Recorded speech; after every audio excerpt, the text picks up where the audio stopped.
Hey, hello everyone. This is criminal profiler Pat Brown. And today, this is a really big mystery. It really is. And it's still a mystery for me. So, this is going to be a time where I'm going to do my analysis, but then I'm going to open it up and I'm going to say, play devil's advocate. Tell me all the things you think could happen, couldn't have happened, whatever, because it's still unsolved in many ways. What crime is this? Well, we don't even know if it's a crime. What we know is this woman here, her name is Sneha Anne Philip. She went missing on September 10th. Okay, September 10th, 2001, not September 11th, 2001. However, she has now been added to the list of people who died at the Twin Towers. So, was she a victim of the terrorist attack, or did something happen the night before? And it is a very curious case. One of my patrons asked me to do this, and one of our new patrons, and I'm like, oh, cool. I looked at it when it first came in, and I'm like, I don't know if I can do this one because I have so many requests, and sometimes it's just not something really good for profiling, or there's not enough information. So I was originally not going to do it. But then I started looking at more and more things about this case, and I became intrigued. So therefore, here I am, and here you are. Let me see who's in the chat room. Alrighty here. Let's see who's in the chat room. We have, oh goodness, we have Joe is here. Joe said he made a sandwich and didn't send one to me, so I'm very upset with you, Joe. But you say the postal system isn't working. Let's see who else is here. Martin is here, also from the UK. Lynette is here. What? My cats woke me up early. Yay, Queensland, Australia. Fabulous. I don't have a cat to wake me up anymore because my cat died. And it's kind of weird because I'm used to, he was a really obnoxious cat, which is why I couldn't let him sleep with me. But yeah, he would let me know in the morning. It's like, where are you? Because I really kind of want more food. Yes, such a user. I miss you, Ziggy. I love you, Ziggy. Some people said I hated my cat. No, I didn't hate my cat. He wasn't a great cat, but I did love him. Okay, Maria's here as well. Oh, I haven't heard about this case before. I think I did check it out on the ABC program about it. It will be interesting to hear Pat's take. I had never heard about this case either. So I was, it's amazing how many things we don't know. And by the way, sometimes I go to somebody else's channel, and there was this one particular YouTuber, and I went to his channel, and I didn't recognize 99.9% of his cases. So of course I knew he wasn't from the US but in every area of the world, there are so many cases that are fascinating, but depending on where we live, we've never heard of those cases. So very interesting. Oh, by the way, do tell if you can see and hear me, because let me get my mic here. I had a few technical difficulties coming up to the show. So it's always good to know you're here. Florence is here. Sandra is here. Marie is here. Let's see who else is. Carolina is here. Well, there you go. You haven't heard about this either. It's such a weird case, and it is actually out there, and she got a Wikipedia page, so I'm going to use that. When you get Wikipedia, at least you're somebody. Yeah, it's not that well known a case. Midgie is here. Carrie's here. Benny is here. Hi, Benny. And I know you've sent me over your thoughts and interesting thoughts. And I'm going to comment not on your thoughts, but just in general. And then I want you to jump in, because as I say, I'm going to kind of open this up to devil's advocate. I have no problem with people. Now, some people, okay, let me say this. I am sometimes very, very vocal about people who are not experts giving their opinions and giving their analyses on cases when I think they have no ability to do so. This does not mean, in an educational sense, we cannot discuss things. And sometimes somebody who is not an expert is really good. Benny, I'm going to say you're one of them. I'm just going to give you a shout out. Benny has done a bunch of call-ins with me, and I just happen to be very appreciative of Benny's method of thinking. So I'm not totally against anybody who doesn't have this long history of expertise. But I do think that when you go to channels, you better be careful, because there's a lot of people who do give their opinions, and they analyze things, and they're so far off. It's like, and I think that if you're going to pay attention to somebody, you can go to a channel to get the story, but if you're going to go to get an analysis, at least try to go to somebody who has some credibility. Let's put it that way. All right. Molly is here. Grandma Tat is here. Hi, everyone. She's saying hi, everyone. Hi. Ms. Leah is here. Let's see who else is here. Okay, I'm going to put this up just because. Carolina says, Benny, I agree. The husband is my top suspect. Just let the cat out of the bag. Benny thinks the husband is in this. All right. Mark, I want to apologize, by the way. I'm not sure how to pronounce your name, because when I wrote back to you, I put Martha, and then I looked back later. Oh my God, I didn't do that right. Martha? I'm not sure how to pronounce your name, but I apologize for screwing it up. But I'm glad you're here. I'm really glad you're here. Ms. Leah says, I remember the story. Cool. Sarah is here. Let's see who else is here. Okay, Maria's here. And oddly, the person who requested the show is not here, but it may be out of time zone. So, but I thank her for coming up with this. Wait a minute. Hold on a second. Small technical difficulty. Hold on. There we go. All right. Okay. All right. By the way, let's see. Molly is here. Oh, I'm going to put up Molly's comment before. Molly says, I think she went down with the towers. The detective stated, even through the video of her in near or one of the towers, the morning of the attack was very grainy. He recognized her clothes and mannerisms. I'm going to get to that detective. I have issues with that detective. And I'm going to explain why later. And it's one of these cases where sometimes people see what they want to see, and sometimes they see what the family wants to see. Just saying. So I'll explain that later. All right. So Sandra's here. I might have missed somebody. I apologize. Lisa S. is here. If you would like to be in the chat room with all my wonderful folks here who I adore, I really do, because that makes doing this show so much more pleasant. Please join Patreon. It's $5 a month. It's only one level, $5 a month. You can join in any live show, all the chat rooms. I have no secretive stuff, but we do have a little we have a chat area where we can chat.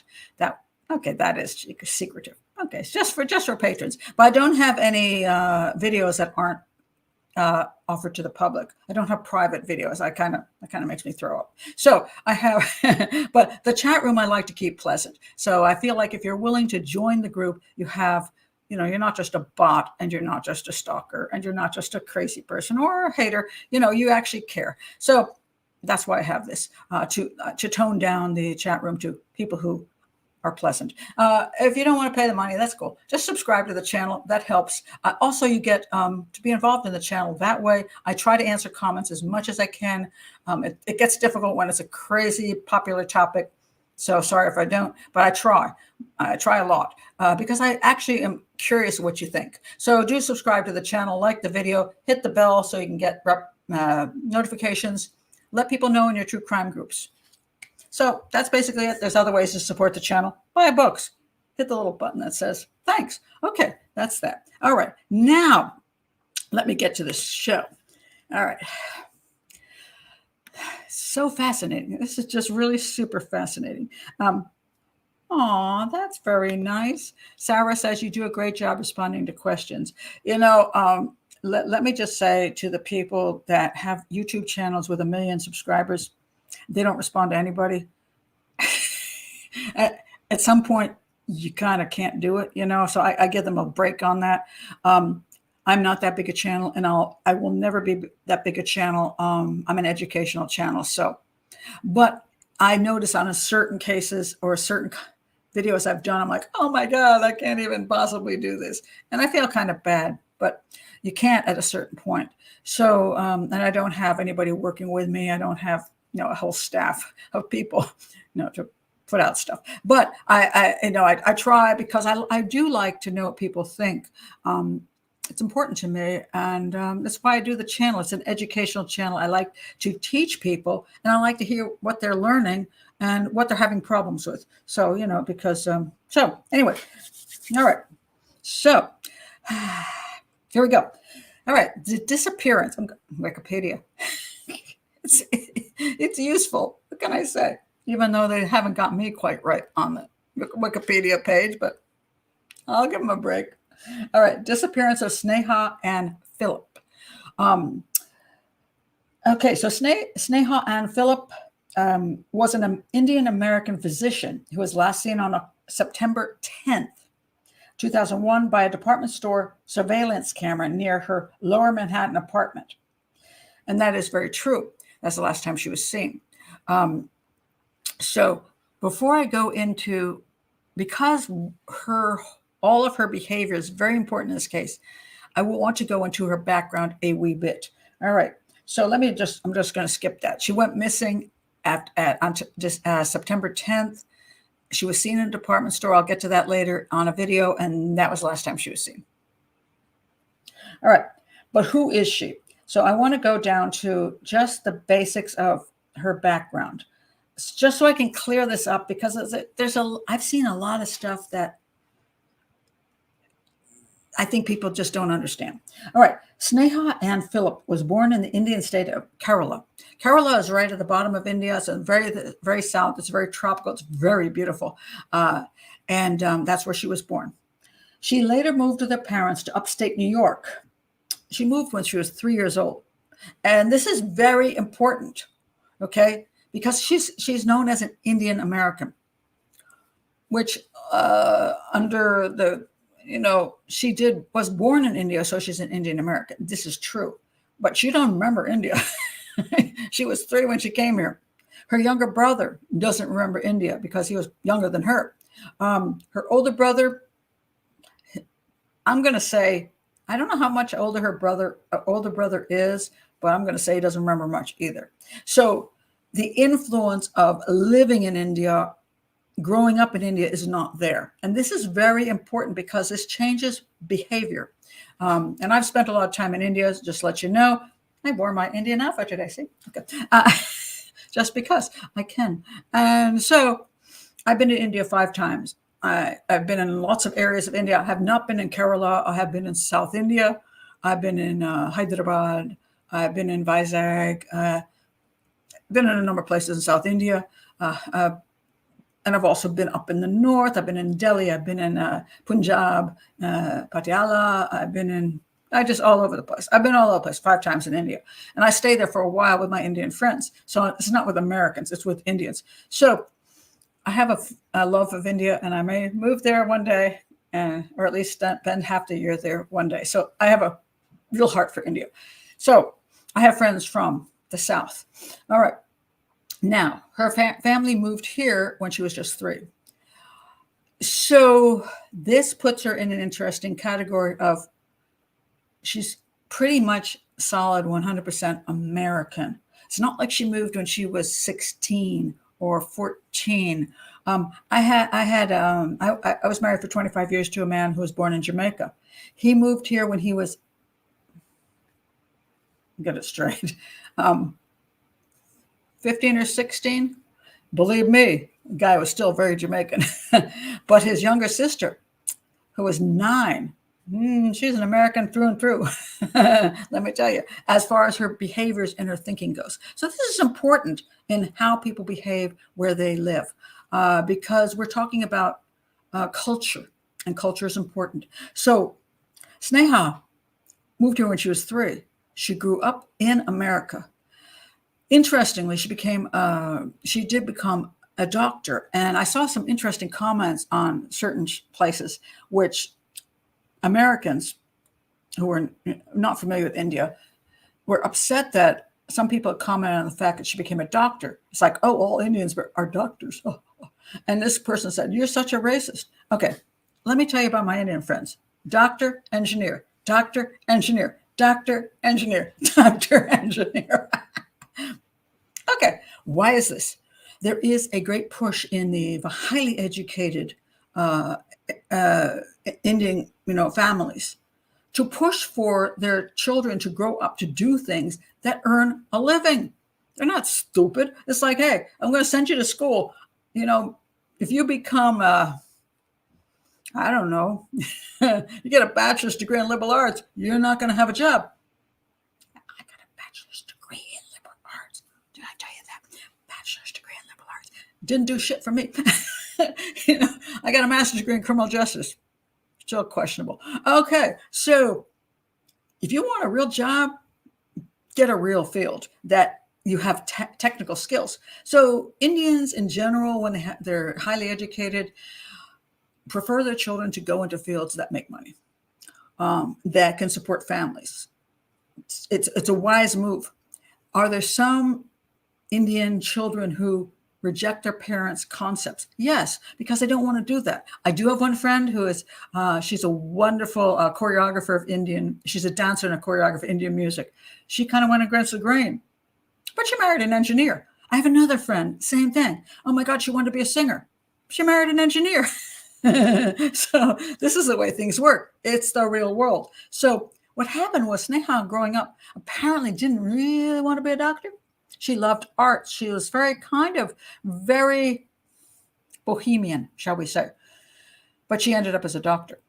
And I don't know how that affected her life, but it may be that it made her slightly unhappy. Her husband was a musician, and he became a doctor as well.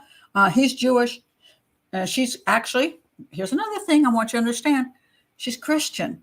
She's not Hindu, okay? Now, you see her in Indian stuff here, but let me explain this to you, how this works. A good portion of India is Hindu.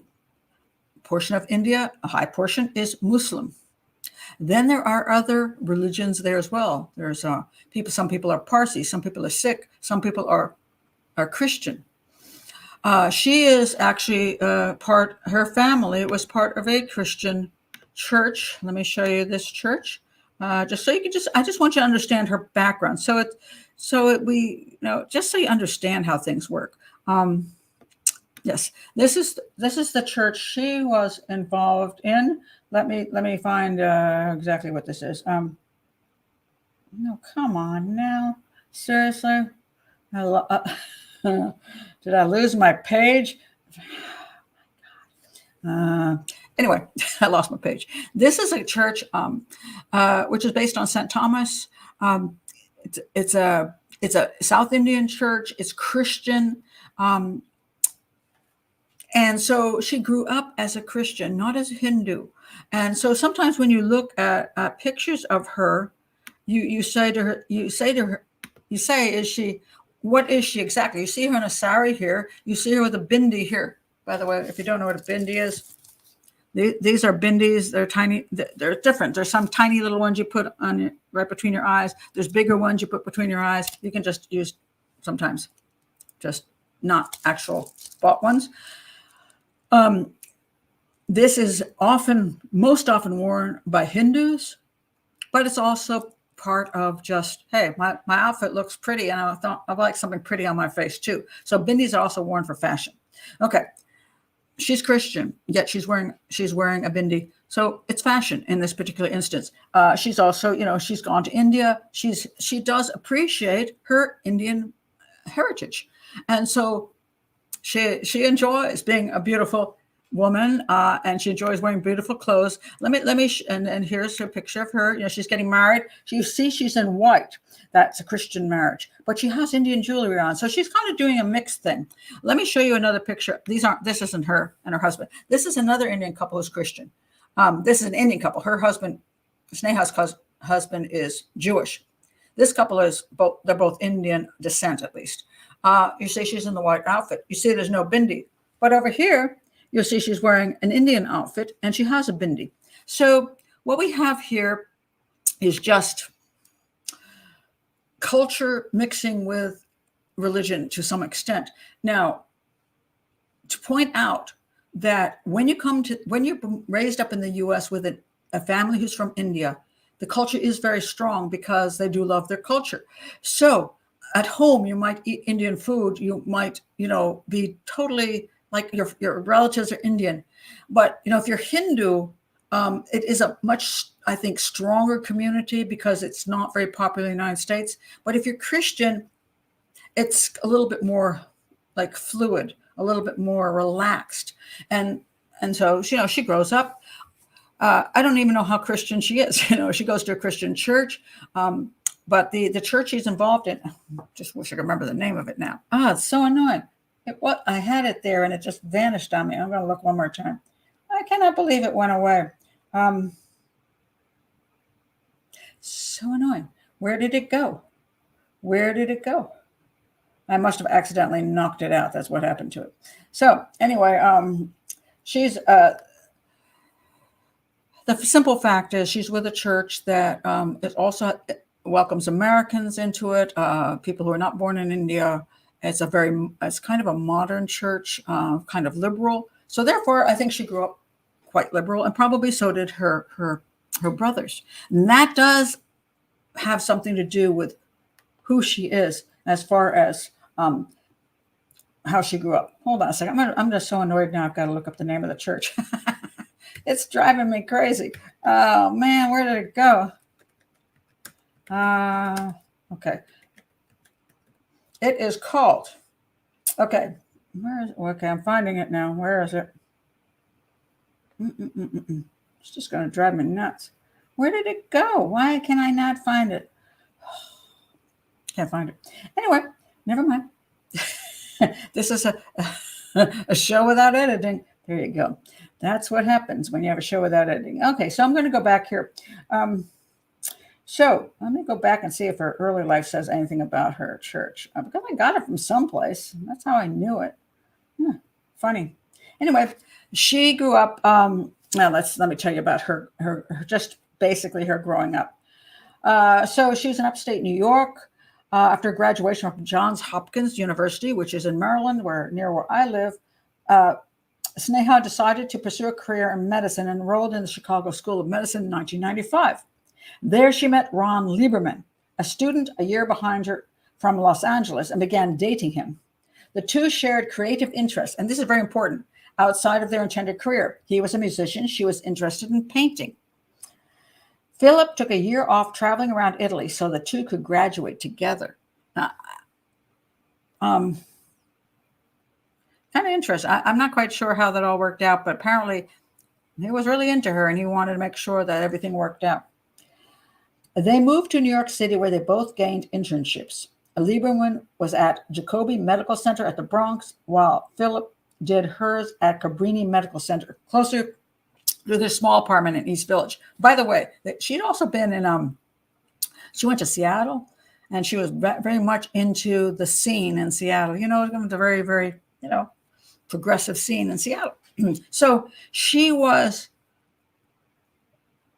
kind of like super modern. I don't know if you want to put it that way. He said they did not have a conventional relationship. So the old word bohemian might apply. But then again, I don't know if he's just trying to say, he's trying to protect their marriage, protect her image, and just try to go along and not seem like an angry dude. So I'm not sure about that. So that's when they got together. Okay. So now they're together, and they weren't married very long when this happened. When did it say they got married? Hold on a second. The couple were married in 2000, 1 year before all this went down. Unbelievable. And a small ceremony held in Dutchess County, combining Jewish and Indian Christian elements. He gave his bride a minu, traditional Malayali Christian wedding pendant shaped like a golden teardrop with a diamond in it. They moved to a larger apartment in Battery Park shortly afterwards. Okay, so that's the background, all right? Then things get a little bit crazier, okay? So hold on a second. Let me go to, hold on a second. Let me go to this. All right, this is where they're together.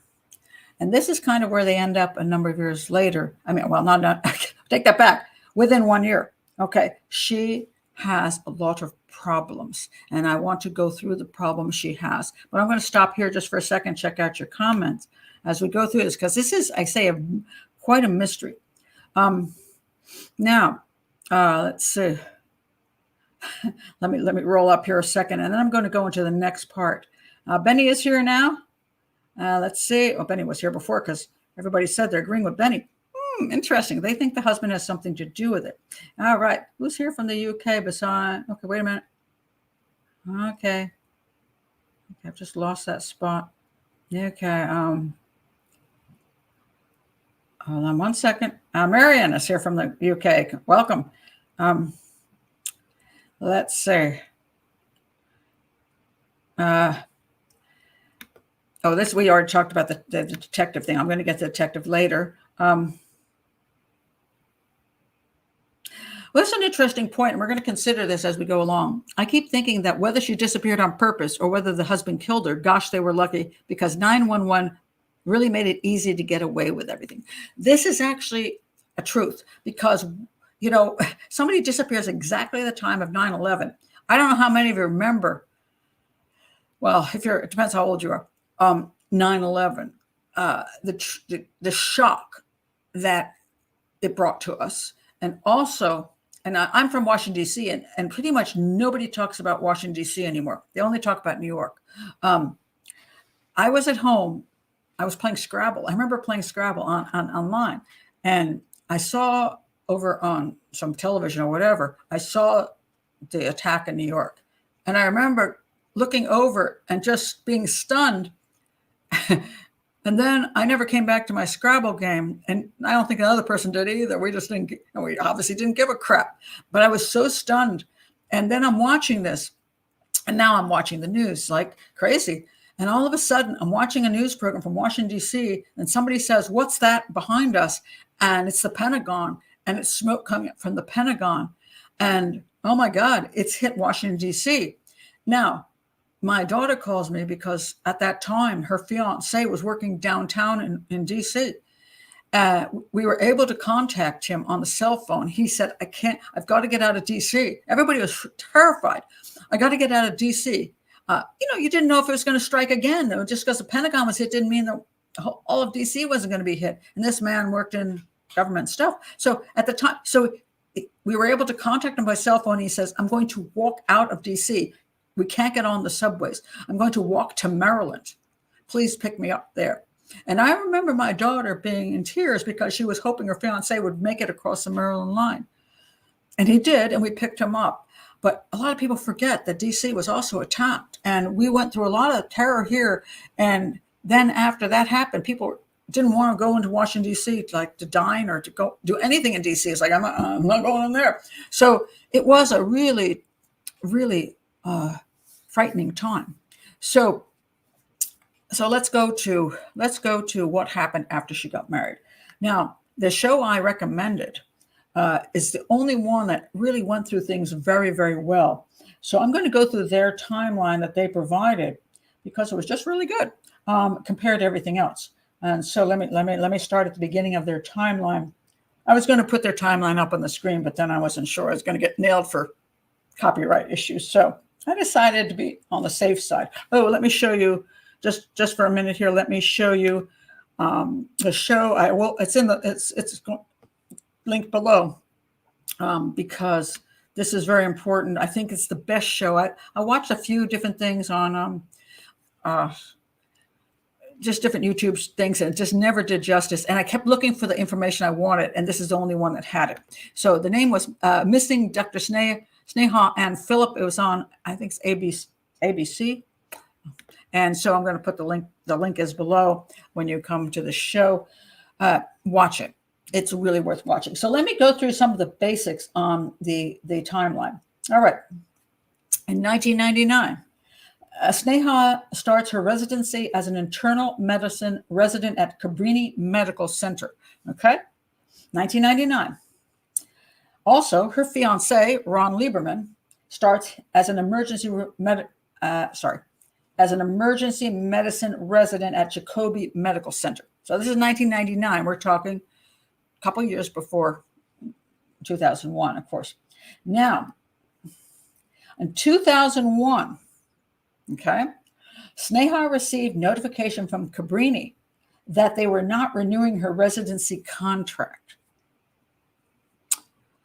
And you're a resident someplace, you assume that if you're a good resident, you're going to get your job right there, and they did not renew it.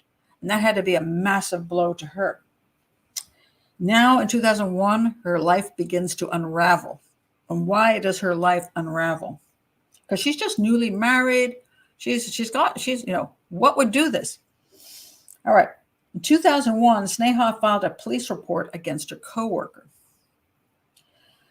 But she said she went to this, she went out with friends, and then this guy sexually molested her. I think something like, the old boob job or something, you know what I mean? Something fairly minor in a bar. And she filed a police report against him. But Sneha is charged with falsely reporting an incident. And then she went apparently to his house, and where he lived with his wife, and she threatened him there, trespassed on his property. So she got nailed with reporting an incident, assault, harassment, and trespassing.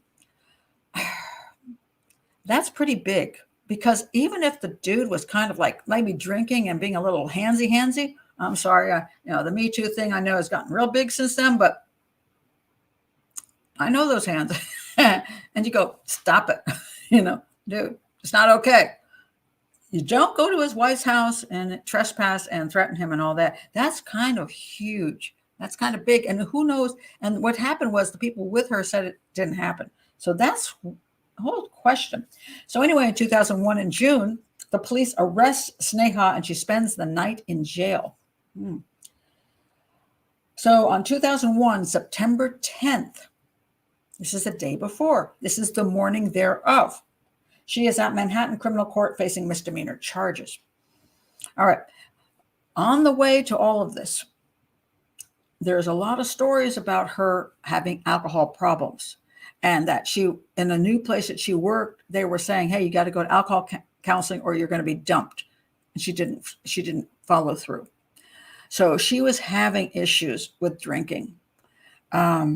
She also was disappearing at night, supposedly going to lesbian bars, where she claimed that she went there because she wasn't harassed. In other words, guys aren't bothering you. Now, is that a rational thing for her to say? Possibly. I mean, there is that nice difference. If you're a female, even if you're not gay and you go to a bar which is heavily lesbian, guys don't bother you. It's true. And I've been to bars like that myself. I have gotten some phone numbers of women who did want to meet up with me. So and I'm going to say, to be honest, there's no, just because you go to a lesbian bar and you're not hit on by men doesn't mean you're not hit on by women. That's a fact. I mean, they can be handsy too. So, people are people. Doesn't matter what their sex is or what their interest is. People are people. So I can honestly say I've had a handsy lady. And I was like, what is she doing? I didn't encourage it, but apparently she's touching my butt. So, hey. And I'm like, I kind of stepped away because I wasn't planning to go with her that night. But you see, this is the way things go. So when you're in bars, people are drinking. I don't care if it's straight or gay. I don't care. There's handsy people. And they sometimes are too drunk. Sometimes they misinterpret. Sometimes it's just the way people dance, So generally speaking, you don't get that bent out of shape about it. But she apparently was going to certain bars. And also, the claim was here that she was staying overnight with people she met at these bars. And supposedly she was going with the ladies that she had met at gay bars, lesbian bars, and she was going with them to their homes to discuss art. Well, it's possible. But I'm going to say, if I go to a bar that is lesbian and I go home with a woman who is not straight, and I go into her home and hang out with her, she might think I'm there for something a little bit more. Would I be? Well, it seems a little odd because, I wouldn't go home with a dude from a bar and not think that he thinks we're going to have sex. I'm going to assume is once we get to his apartment, that's what he thinks he's going to get. So if I'm going home with a woman that I met at a gay bar, I'm going to pretty much assume she's going to want the same thing. That's what she'd do, you know? So I have a real hard time buying the story from him, which is what Ron said, is that she was just making friends and just hanging out and spending the night with people just for a place to be. This is 1 year into the marriage, something not right here, you know? I'm going to say he's suspicious that more is going on than he's claiming. So this is a big issue right here. Just that obviously something. Now he says they're very kind of bohemian, and when he would say she'd stay out all night long and not come home, and it like he knew she was just someplace else. He would claim that he thought she was at her brother's or her cousin's, but then people are saying no, she was kind of other places with other people, and he's kind of letting it going. And then he says, well, you know, just because we have a different kind of lifestyle doesn't mean anything. No, it does mean something, Ron. It means that, I don't know, if you had an open marriage and she's bisexual and you're okay with that, that's between the two of you. You know, I'm not here to judge. But if you thought you married a woman who was going to be with just you and now she's with some other people, you might have an issue with that. And I don't know that you don't. So this is where a lot of people are suspicious of Ron, because he keeps downplaying what she's doing with women. So kind of a concern. So here we are. So now we're up to the date this all happens. Now, she's in court. All right. What happens after the court? All right. Let me see if I want to go here next. All right.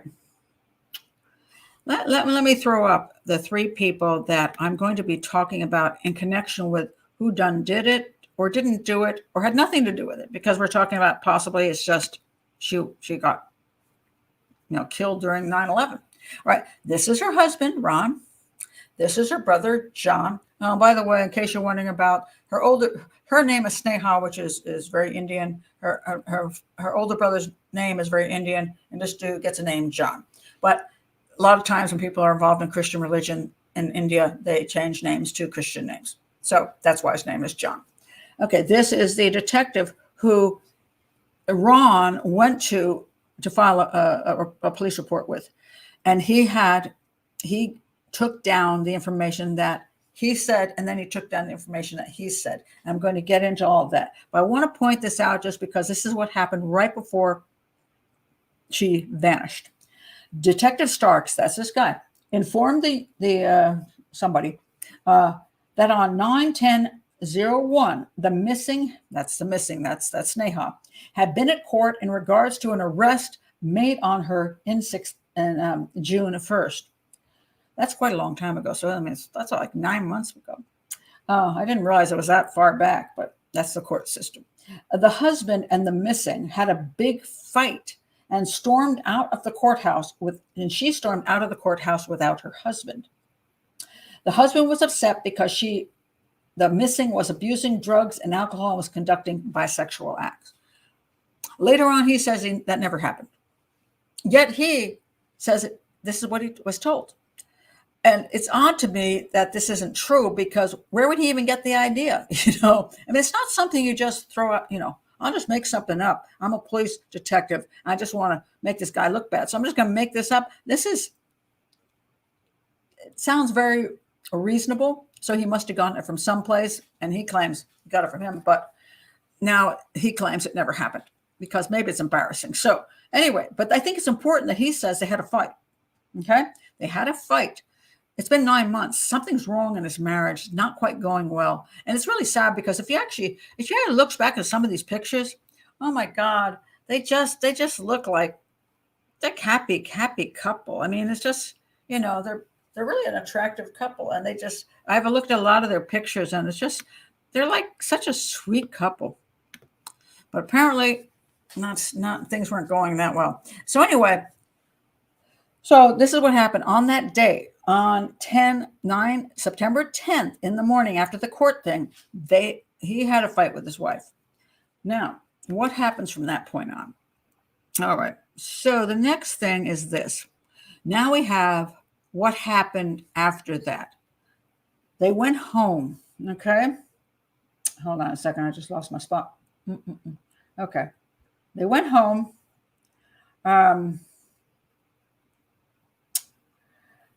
It says here, at 10:30 a.m., Sneha and Ron return from court and have breakfast at their apartment. Now, mind you, this is now coming from Ron. He now says they have breakfast. Did they get over their big fat fight? Or is he just claiming they had breakfast because it sounds like they didn't have the big fat fight and they're just getting along just fine? So he says that. Ron leaves the apartment for work at 11:30 a.m.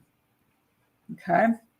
He claims that he left the apartment, kissed her goodbye, left the apartment, then realized he didn't have his keys, came back, got his keys, kissed her goodbye again. And he liked this fact that he got to kiss her twice before she vanished. Okay. I've always pointed out sometimes when people say, they had to say, I love you when they left, and, I love you, kiss you, kissy.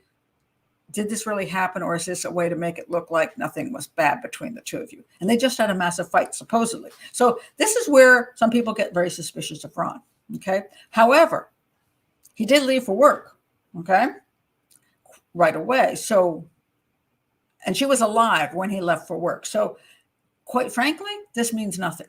It might mean he's covering up the fact that a fight, but other than that, she was alive when he left because there's proof that she was alive. So he goes to work. He could not have done anything to her at that point in time. So we have got to get rid of that.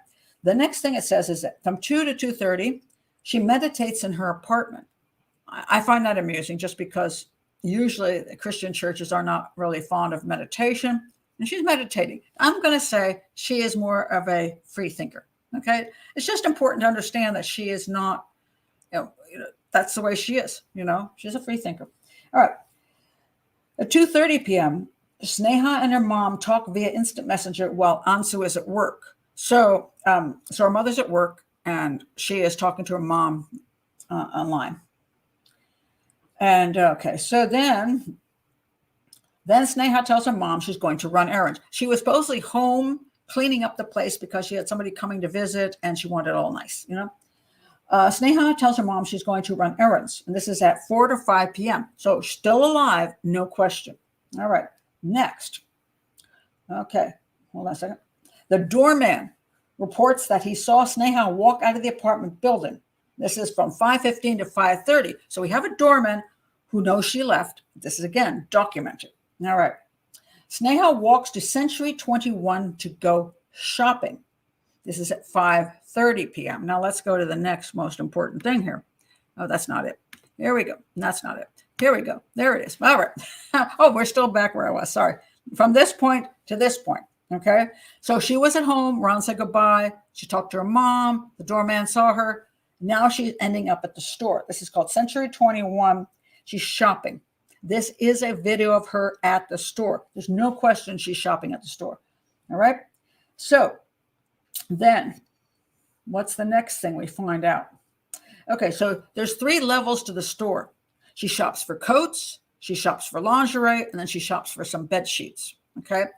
And shoes. Sorry. Shoes. And she gets 3 pairs of shoes. Okay. Let me show you this. Here we go. All right. So 7:18 p.m. is when she's leaving the store. She has $600 worth of stuff with her, which is important because a lot of people thought she ran away. And I find it kind of weird that she would spend $600 and buy bed sheets, lingerie, and three pairs of shoes. She were running away. It's just not your last purchase, That's something that says you're going home or you're going someplace, but not running away. By the way, that's one of the theories in the case that she used to this 9/11 to disappear, but everything was found back at the apartment. She used her husband's credit card here, but her credit cards were back there. Her glasses were there. Her passport was there. Nothing was ever used again after this date. I do not believe she ran away. I think this is the silliest theory ever. And she's preparing for somebody to come to her house. She's shopping. She's not running away. It makes no sense at all. So let's just throw that out. But the last time she was seen was 7:18. So she comes out of this shop, and this is where she walks across the street. And she has been seen she's got the video of her in the shop. So she was there. at that time. So 7:18, she was alive. Now, mind you, there was a woman in the shoe section who thought she saw her with another woman and like a friend, and then she kind of backtracked on that. I don't think she was with anybody. We didn't see her shopping with anybody in the coat section. So all of a sudden, her friend pops up in the shoe section, and now she's got somebody who supposedly was with her. I don't think so. I think that's just one of those things where somebody thinks something. Who knows? You could be standing next to somebody just going, "Oh, those are nice shoes." And somebody goes, "Yeah, they are." And now they're your friend. So anyway, there's no real proof that happened. As far as we know, she went shopping by herself. She left by herself. So now we have 7:18. She's leaving with shopping bags, heavy with all the stuff in it, $600 worth of crap. It starts to rain. What happens to her? And that's the last time she is seen. Okay. So where'd she go? Now, she doesn't go home. As far as her husband says, she never, ever came home. He arrives home at night. He arrives home at, 11? Let me go back and find out the timeline on this. Ron returns home from work to find Sneha is not at their apartment. It's 11:30 at night. Now, he claims that's not a big deal. She sometimes stays over at her brother's house, which is fairly close, or her cousin's, or she might be like hanging out at one of these bars and going home with one of her lady friends, right? So that's what happens. Now, he goes to bed, and then he wakes up in the morning. She's still not there. There's no bags from the store there. She's not there. He goes to work. And why is it work? 9/11 happens. He tries to get in touch with her, and he can't get in touch with her. And so at 3 p.m., he panics, and he tries to get a way to get back to his apartment. He kind of hitches a ride on an ambulance from his own hospital. It takes him 6 hours to get to the apartment. He arrives at 9 p.m. She's not there. And there's a light on one of the windows, and he's able to get that person's attention because the whole place is locked up now. They actually put locks around it. So I'm not sure why that guy's still up there. But anyway, he says, go check on my wife's. That's what he says. Go check on my wife's, knock on her door. The guy comes back and says, she doesn't answer. Eventually, when Ron gets in, there's a lot of like dust in the apartment, and he sees no evidence that she ever arrived home. There's no bags. There's no footprints. There's no nothing. So he assumes she never came home. And I believe that's probably pretty realistic. All right. So what happened to her? Okay. So now we get into some interesting, this is where things get questionable. All right. So his wife is missing. He starts putting out flyers. And he like works very hard at this, by the way, to try to find his wife. He's putting up flyers every place. And one of the first things I want to know about the flyers is, what did the flyers say on them? Okay. Hold on a second. Hold on a second. Let me show you what the flyers said on them. Because the first thing I want to know is, did they say September 10th or September 11th? Because that would let us know whether, I did forget to put that up. Hold on 1 second. Hold on. Somehow it went missing. Where is it? I made a whole thing on. What the heck? Sorry. Where is it? Ah, fascinating. Hold on 1 second. This is where things go missing, and I'm like, how did they not show up where I wanted them? Hold on 1 second. Let's see if I can pull it over. And that's where it is. I see it here. And why isn't it where it's supposed to be? Where is it? Okay. Hold on 1 second. Oh, here it is. Okay, for some reason it did not show up. There's a weird thing when you send stuff over from your iPad to your computer. Sometimes it just doesn't show up. I don't know what the heck that is. It's something in the transmission. It's very frustrating, and sometimes it just gets delayed a really, really long time. So I want to pull this up because it's important. All right, let's see if it shows up now. The reason I want to point this out is because one of the questions I had is, what were they saying to the public when she went missing? What are they saying? Is there anything suspicious about what they're saying? Let's see if it's come over here. Where are you? Come on. Be nice to me.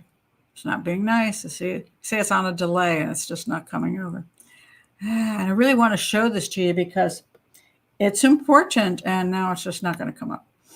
Okay, well, I'm going to have to explain it to you because it's just not working. So annoying. So annoying. I can't tell you how annoying it is, but it's just not showing up. Wow. Nope. Just won't come over. Okay, that's part of the StreamYard thing. It's not. No, I can't blame StreamYard. It's part of the computer thing. It's just when it comes over from one computer to the other. It's just anyway. The first one he's putting up of her. Okay, at least I have this one, which is something that the police put out. Missing person, and it does say there she went missing. Last seen at 11:30 hours on. A 9:10, what? Okay, I'm not sure why that is. That's when the husband last saw her, 11:30 a.m. at 9:10. So it's saying she was seen at 9:10, which is important because the husband is putting out information at this point that she went missing on the day before 9/11. Okay, now, and that's important. Then there was another one put out, and I looked at that one. I'm going to look at this one. It says, because it's here in front of me, and that's what you're supposed to be seeing. Missing, that one on the right, that's what I'm trying to send over, and it won't come over. Missing since Monday, September 10th, 2001. Monday. Okay, so these two come out that he's putting out, the police are putting out. So the information the husband, is putting out that she went missing on Monday, not Tuesday, September 11th. Now, there's some talk about how he got frustrated because it wasn't getting attention. So he was trying to find a way to get attention. So he talked to the brother and said, hey, maybe if we connect her more with September 11th, they pay more attention. So this theoretically, okay, on let me see if it's September 12th. Let's see, here it is. John, that's the brother, the younger brother, was interviewed by Eyewitness News reporter Lucy Yang on September 13th. 2 days later, this is what the brother says. The day after the attacks, her brother John spoke to WABC reporters at Ground Zero and confirmed Philip's heroic actions, telling reporters she was last heard from as she was running into the World Trade Center's towers to help injured victims. I was on the phone with her, and she told me she couldn't leave because people were hurt, he said sorrowfully down the camera. She said, I have to help this person, and that's the last thing I heard from her. A selfless act committed by a committed doctor. Her brother John claimed he was on the phone with her, and this is in a video, and he was talking with her. He actually shows the phone like this, that she was in the building, and she was trying to help people, and that was the last he heard from her.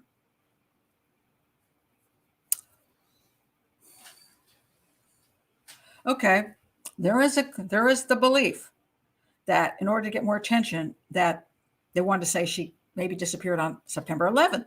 So now where does this come up with? Before I go into why this thing strikes me as a big red flag, could she have? Okay, she stayed someplace that night. Nobody knows where. Nobody has ever said she was at my place, which is freaky right there. Because if it was I don't know. If it was one of her relatives, they should have said she stayed at my place and then she went home in the morning. And that's how she ended up at she went home in the morning and to her apartment. And her apartment is, let me show you the pictures of the locations of everything. Okay. So this is really important. Okay. So if you're looking here, this is where Sneha and Ron lived, right here. They're that close to the World Trade Center. So it is really close. And as she came home in the morning after Ron went to work, and she finally shows up at her apartment, which, by the way, there's no documentation of. There is this one video, and this is where the detective and I part ways. There's a video that shows a woman comes into the apartment sometime before the attacks. She comes into the building, goes up to the elevator, turns around, and goes back up. However, she's not carrying any bags with her, which is interesting right there. So Ron looks at this video and says, can't really think, I don't know that that's my wife. Now, usually people, know their wives, and especially a guy who, he wants her to be alive. You would think he'd look at that video and go, could be her. But he's not very sure of that. The detective later on goes, oh, yeah, that was her. I knew it was. I looked at that and it was clearly her. Oh, really? Give me a break, dude. I'm sorry. You're full of crap. And I'm going to explain that a little later. Okay, so anyway, she supposedly, the theory could be that wherever she was that night, that nobody has ever claimed she was at.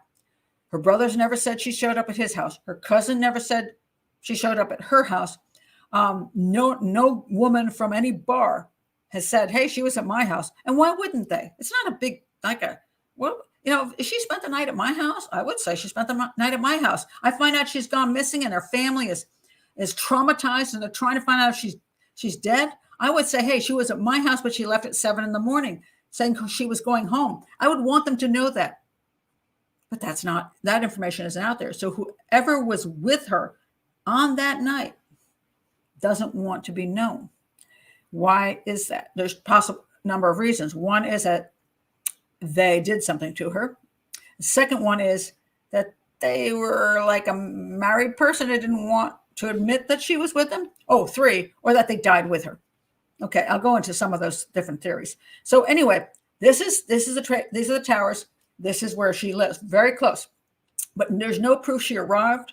There's only that one vague video, which of a woman who isn't carrying any bags. So there's no proof she ever got home. But the theory is she could have gotten home, and then what Ron thinks and what his brother thinks is, then when the towers were hit, she ran toward the towers and then offered her assistance, and they let her into the buildings and she died.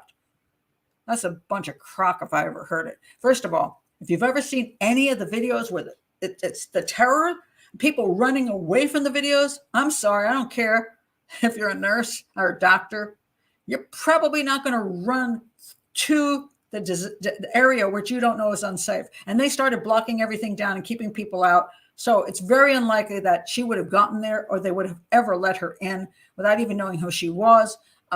That's just ridiculous. That's just not the way things work. So I don't believe for a minute she went toward the building and then somehow was let into the building and then died when it collapsed. I think that's nonsense. Total nonsense. Could she have been in one of the buildings that collapsed? Yes. Could she have been near and then one of the hotel that had issues? Yes. But not that she actually went in as a doctor to help. I don't buy that. And I think it was maybe it was a brother was saying that maybe she could carry people out. She was a little thing. She wasn't carrying anybody out of there. So that's ridiculous. You got firemen, you've got police on the scene. A doctor is not going to run and carry people out. That's just silly. So anyway, there's no proof she ever arrived home. Okay. But let me show you some more things. This is her home, and this is the actual store she was at, that she was known to be at. Okay. So she was there, and then she would have to leave there and either walk home or go to a bar or get a taxi or go to somebody's house. Or, by the way, this is where her brother John lives. You see how close he is. She could have started raining. Husband wasn't going to be home. She might have gone over to John's house. I don't know. Maybe she was giving him the sheets she bought. I have no idea why she was going there. Maybe she was going to show his girlfriend the shoes. I don't know what the heck was going on. But there had been, and this is something very important to know, and this is what the detective learned when he interviewed John. Wait a minute. Here. Detective Starks informed somebody. Sorry, that's not it. Sorry, where'd it go? Oh, I've got another missing thing. Don't do this to me. Sorry. Let me get rid of that. Let me find the real one that I want. Technical problems. How I love them so much. Here it is. Show up. This one's going to show up. Okay. No, that's not it. Where is it? I can't believe it's missing. What the heck? Oh, maybe it's this one. Maybe I just hit the wrong one. Okay. No, that's not it either. Oh, hold on one second, folks. Sorry, I'm having major technical problems now. All right, not that one either. Okay, let me find it. I'm going to read it to you because for some reason it's gone. One of those days. All right. Where is the one that's important? Okay. It's here, but it didn't come over. All right. This is what happened. So the police reports that the brother, when he interviewed the brother, now let me show you the guy that interviewed the brother. Okay. That's the detective. He interviewed the brother. Where's our detective? Here he is. Okay, his name is Detective Stark. He interviewed the brother. The brother told him he had argued with his sister because he found that she and his girlfriend were in his apartment having sexual relations. Isn't that interesting? Here's the story. So just before this happened, just before 9/11, in very recent days, she had come over to her brother's apartment and they were hanging out and drinking. And he went to the store supposedly to buy more liquor. And while he was gone, she started having a little bit of fun with girlfriend on the couch. He comes home and finds the ladies on the couch. Now, this guy just said, he didn't say what they were doing on the couch. So I don't know if they were kissing, hugging, touching, or totally naked. I don't know. But apparently the brother got really upset with his sister and his girlfriend, started yelling at them, not a physical fight, but yelling at them and screaming. I was very, very upset about this incident. I find that kind of interesting, don't you? You know, that his own sister supposedly is messing with his girlfriend. Okay. So now the brother, remember, the brother actually lied to the reporters. You know, the brother says, let's take a look at brother. Here's brother John. All right, brother John actually said to the reporter, remember what he said to her? This is what really bugs me. I was on the phone with her and she told me she couldn't leave the people that were hurt. She said, I have to help this person. That's the last I heard from her. Brother John does not say she was in the area of. He doesn't say maybe she came home. We don't know what happened to her that night. Maybe she came home and we just didn't know she arrived home. Her bags weren't there. Although somebody had to point out, you know, guys can't really, you know, if she came home and took everything out of the bags and put away the sheets and put away the shoes and put away the lingerie, husband is probably not going to be the wiser because he wouldn't know what she had anyway. So I agree with that person. So unless the bags were there in the trash, there's no evidence she ever came home. That's through video and everything else. There's no evidence she ever returned home that night. But now, think about this. The husband is out. Husband Ron is out telling people she disappeared on the 10th. And then he tells just a couple days later, he actually tells people she died in the 9/11 attack. Not she could have been nearby. Maybe she was hurt. So there are people who thought that their loved ones were in the area and maybe they got injured and they had amnesia or they were been taken to a hospital and no one identified them. He's not saying that. He's saying she is dead 2 days after the attacks. So supposedly the family and the husband and the family want to find what happened to Sneha. But this guy's out there saying to everybody within 2 days, she's dead. So why would you look for a person who's dead? You wouldn't, would you? You just assume they're dead in the attacks, and you're just going to wait for a body to be identified or DNA to be identified, and you're going to say, oh, well, whatever. You're not going to look for her. Why doesn't he want people to look for his sister? He has no proof she ever came home, and yet he's willing to put her in the building and be dead. Now, I don't see Ron, the husband, doing that. He's actually saying, hey, I think she could still be out there. But he's saying in 2 days, she's dead. I don't know. I find that's my big red flag. I don't get it. I don't understand it. And when I look at this, I'm like, okay, she's here at the store. It's raining. Where is she going? She could go home, but she never arrived home. It's dark. It's raining. She could go to her brother's like her husband says she often does, but he claims she never came. So then the only other choice would be one of two things. She went to a bar, hung out, brought all her $600 worth of crap and sat it underneath the bar counter, and then left with somebody from the bar, went with them to their home or to wherever, and what?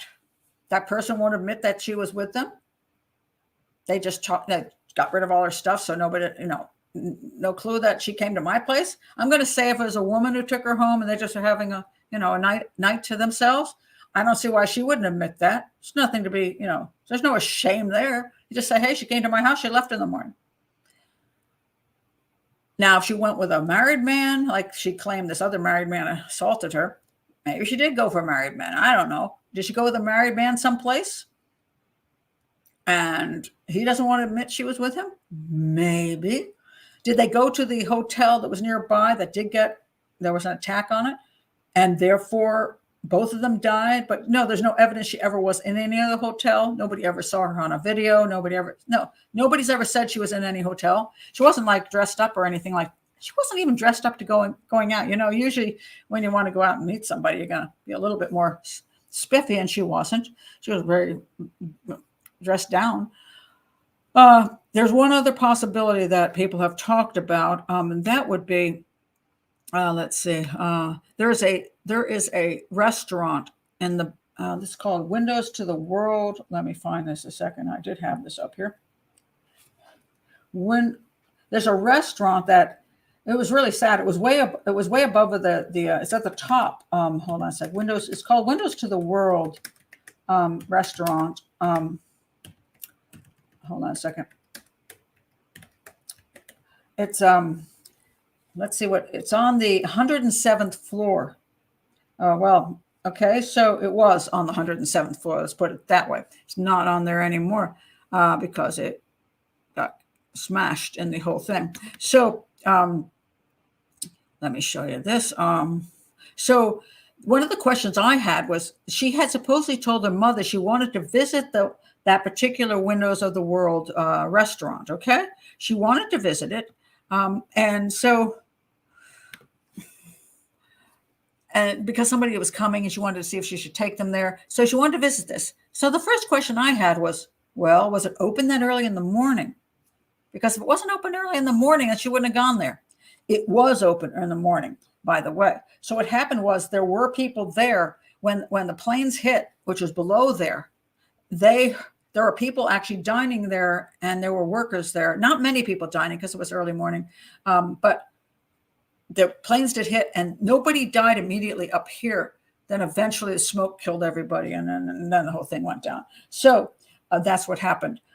Could she have been there? Could she have met somebody, stayed with them at their place, and then take her stuff, go to the Windows of the World, having breakfast, and it collapsed and she died? Possibly. That is the best. I don't believe she for a minute ran in and tried to be doctoring. I don't believe that for a minute. Could she have stayed with somebody and they both went here and they both died and they haven't been identified? Possibly. That's the best explanation I have for if she died on 9/11. The problem I have with that is what the brother said, because I don't understand why any brother would want to tell the public, not that his sister was missing and that she could have been in the area and she could be hurt and she could have amnesia. She could be in a hospital. She could, whatever. Or she could have disappeared the day before, but we don't know it. We just don't know what happened to her. Instead, he says she's dead. 2 days after, he's claiming she's dead, and he's done.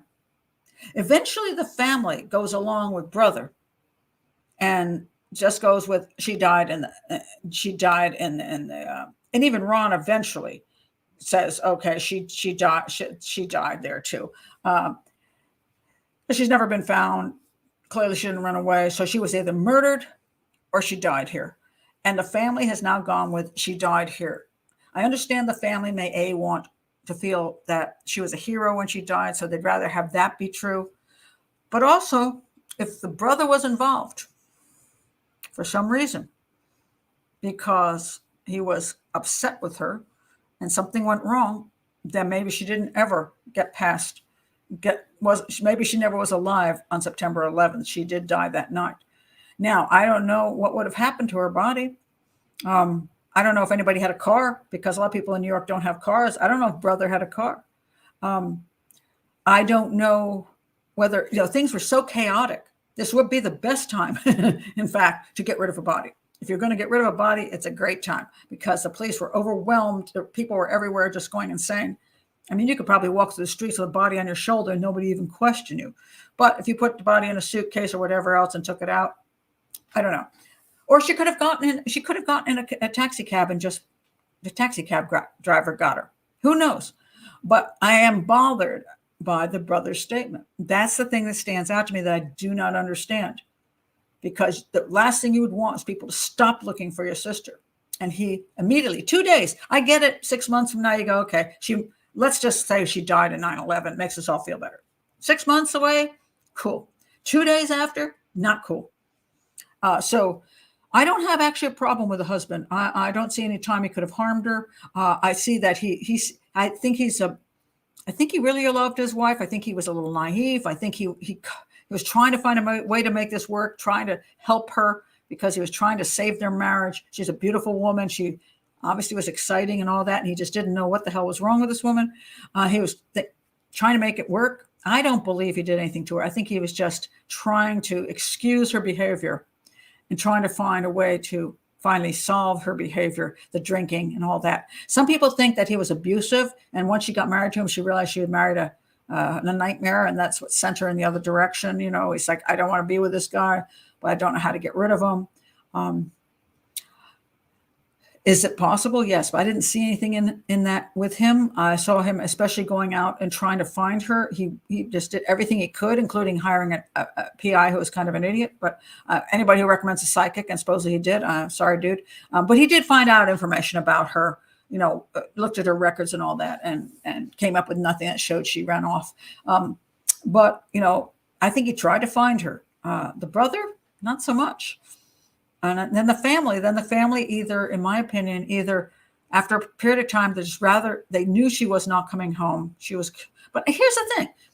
If she didn't die in 9/11, somebody murdered her. And if it wasn't the family member, wouldn't you want to know who murdered your daughter? Wouldn't you want to bring that killer to justice? You're just going to ignore it and say, okay, well, you know, maybe she got killed by a taxi driver. Maybe she went to some guy's house and he murdered her. Well, just ignore that. We'll just say she died in 9/11. I find that hard to believe. I really find that hard to believe. But if it's a family member who killed her, well, then she died in 9/11.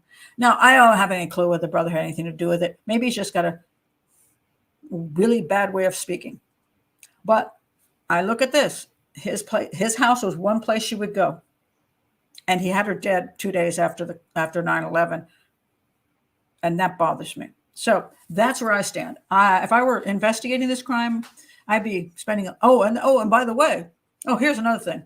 The detective says that, you know, the brother said that she came and hooked up with a girlfriend on the couch, and then later he says the detective made that whole story up and he's lying. Why would a detective make up a story like that? I mean, now the detective thinks she died in 9/11. Now I think the detective just went along with the family eventually and goes, okay, yeah, she died in 9/11. I don't know why he just fell for that and just doesn't even want to bother with it anymore. Maybe it closed his case. He don't want to deal with it. Maybe the family convinced him. I don't know. That I have a problem with because that's not real detective work to just close things down without any proof. But he says, that's what the guy told me. And then the brother says, the detective's lying. I never told him anything. He made up the story. That to me is garbage. There's no way he came up with that story without the brother telling him. So I believe that the husband did tell him that they had a fight outside at the courthouse, and he doesn't want to admit that. I think the brother doesn't want to admit that his sister had fun with his girlfriend, and that he was very upset about it. And that leaves open the possibility that after shopping, she went to his house because her husband wasn't home. She went straight to his house. Maybe she was like bringing him something. Who knows? Maybe she was trying to apologize. She went to his house and things didn't go well. I don't know. But if I were a detective, that's what I'd be looking at, because I don't know why the brother would say she's dead just 2 days after 9/11 and say she died, lied, made up an entire story why she died there. Why? That's just unbelievable, because and all I can say is he didn't want anybody to look for his sister or what happened to her. That's where I come down on that. All right, I'm going to go to your thoughts now. Oh my God, there's 100 and some 100 and some thoughts on that. Oh my goodness. All right. Let's see. I'm trying to come down to where we have some information that, okay. Oh, any notion in her life that she had a confusion about her religious identity or struggling with how to identify. Um, when you're between two cultures, you grow up, and if you're, even though you're not in India any longer and you're growing up with an Indian family, yes, there's oftentimes a lot of strong Indian culture. Most of my friends' kids who grow up as second generation don't have a problem with it. They love their Indian heritage, and they love their American life. So yes, they go to the temple. Yes, they do Bollywood dancing. Yes, a lot of them marry within the community, and some of them don't. I haven't seen any tremendous issues. Um, so, but who knows? Her parents may have been more conservative. She was more liberal. Maybe she's just a unique person. And it's hard to say anything about that at all. So let's see.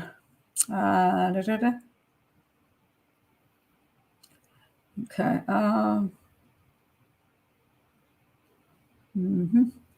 Okay, I'm trying to get down here. There's lots of comments, and they're not necessarily always about the show. So, I just want to point out what Gretchen says. My brother was stationed at the Pentagon right after the attacks. He says the same thing. Everyone just remembers New York. I'm not going to say New York wasn't way, way worse. It is true. I mean, New York was so stunning. We also don't remember Pennsylvania too much either. But DC was attacked, and the fear that level in DC was extremely high. But it is pretty much, people forget that there was any attack in DC at all.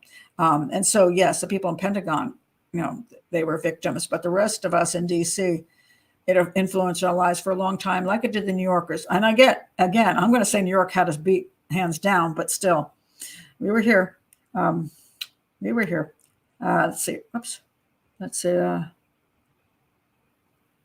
That's interesting. Marie says, even living in Scandinavia, far from the U.S., 9/11 was a shock here too. I remember where I was and how people reacted. You can't look at this and not react.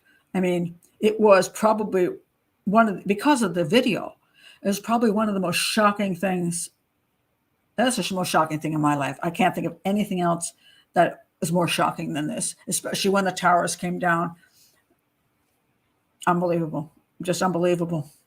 And sometimes I go back and look at it, and I just still can't. I'm just like, it's just stunning how horrifying it was. Let's see. Well, let's see. Okay, wait, I missed something here. How close was Sneha with her mother? Supposedly, they were very close. At least that's the claim. She had been chatting with her mother before she left, before she went out shopping. She seemed to be pretty close with her mother. But we've seen the Cain and Abel things before. Sometimes if one person in the family hurts another, the mother will cover, and so will the father. They'll cover up for the one who committed a crime. They still like the son-in-law. He's remarried. He has finally remarried, has a kid. They're still close to him. I don't know. Again, nobody in the family may be guilty of anything except really strange behavior. That brother has strange behavior, but hey, maybe just, I don't know. But maybe she went out and something else happened to her, and who knows? They don't know. And the fact that they want to close it down with 9/11, I guess it makes her a hero. And maybe that's just what they want. They just want to, stop the pain and believe she's a hero, rather than she had issues, that she was troubled. The marriage was in trouble. She was obviously in trouble with addiction of some sort.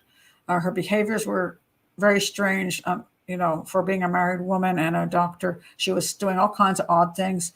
Beautiful woman and very vivacious, but doesn't mean you don't have issues. So maybe they just want to put that to rest and have the last thing, to be her, that she's, she was a hero.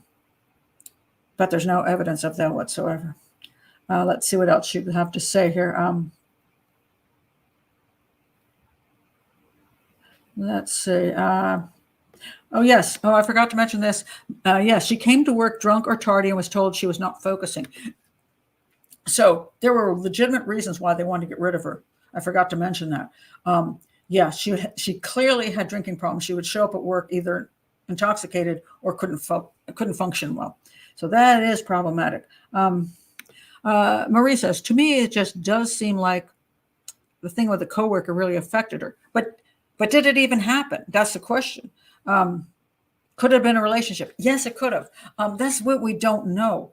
It seems like an overreaction. So if I'm out with my coworkers, I say, and they get handsy on me, I might not be appreciative, but I'm not going to go to some guy that I work with and go to his wife. Why does she even know where he lives? Why is she going there and doing that? It's very strange. Either they did have a relationship and he broke up with her and she's mad at him, and she's going to tell on him and make a dig. I don't know. But was she into men? I don't know that either. See, we have this weird thing about who she really was. But apparently, according to the people who were with her, they didn't buy the story that he did anything that terrible. And the police eventually thought it was a false report and that she was being a stalker, and harassing him. So Joe says, I can believe the lesbian bar thing. As a punk in my youth, we used to hang out in gay bars because we'd avoid confrontation with those who wanted to beat us up. Well, yeah, it's a mixture of a comfortable place. Like, for example, I would say this. I've gone to gay bars with my daughter. She felt it was a comfortable place because she's got lesbian friends and gay friends. So she found it a fun place to go where she wasn't being harassed by men. It's true, but she was angry that I got all the phone numbers. She goes, I don't know why they like you better than me. I was like, okay. I don't know. Why didn't you get any phone numbers?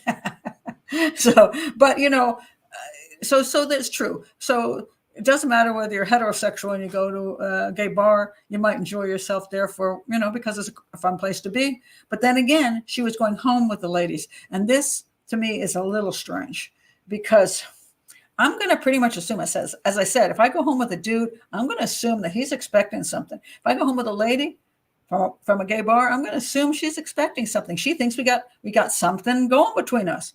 She's, and it's kind of rotten, actually, in a sense, that I would go home with her and she's all in the romantic mood. And I get there and go, oh, no, I'm not gay. And I'm like, well, now you tell me. I could have gone home with somebody else. That sucks. So I find it a little unbelievable that she wasn't going home with the ladies because she was having, relations with them, because she was found by her own brother having fun with his girlfriend. I'm going to say there's evidence out there that she wasn't totally heterosexual. All right. So let's see.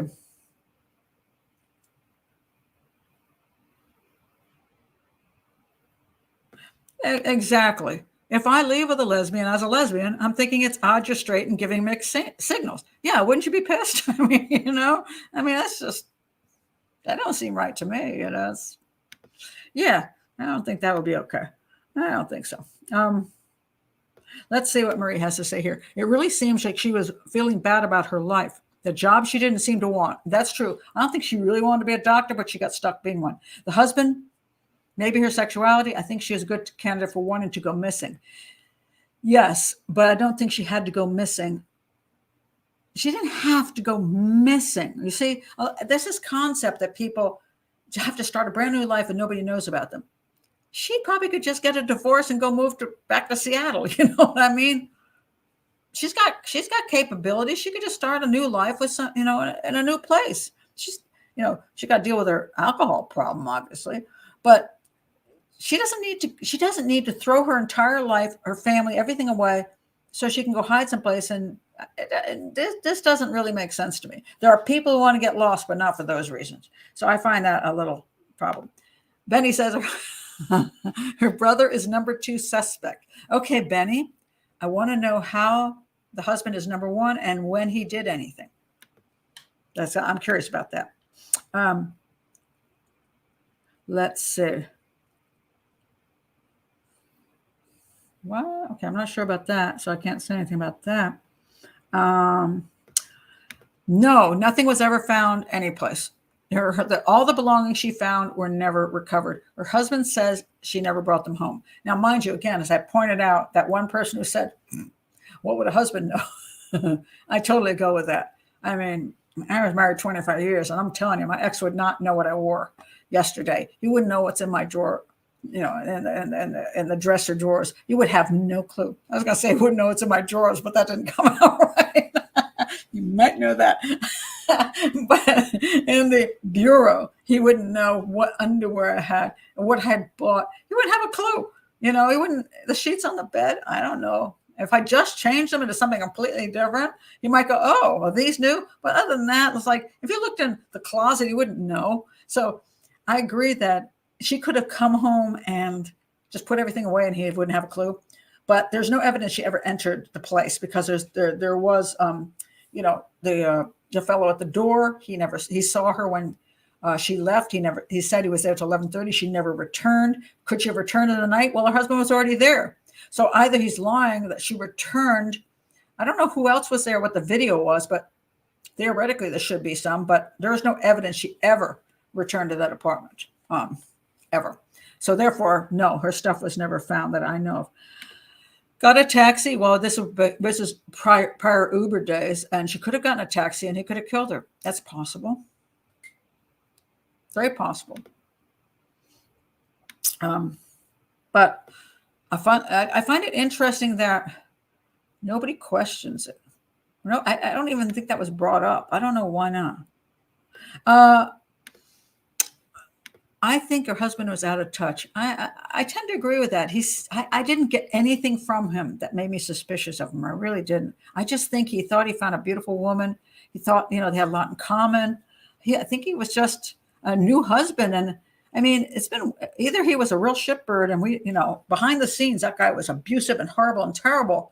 And she just fell apart, or, which I find weird because, okay, the honeymoon period, usually people are pretty good for a while.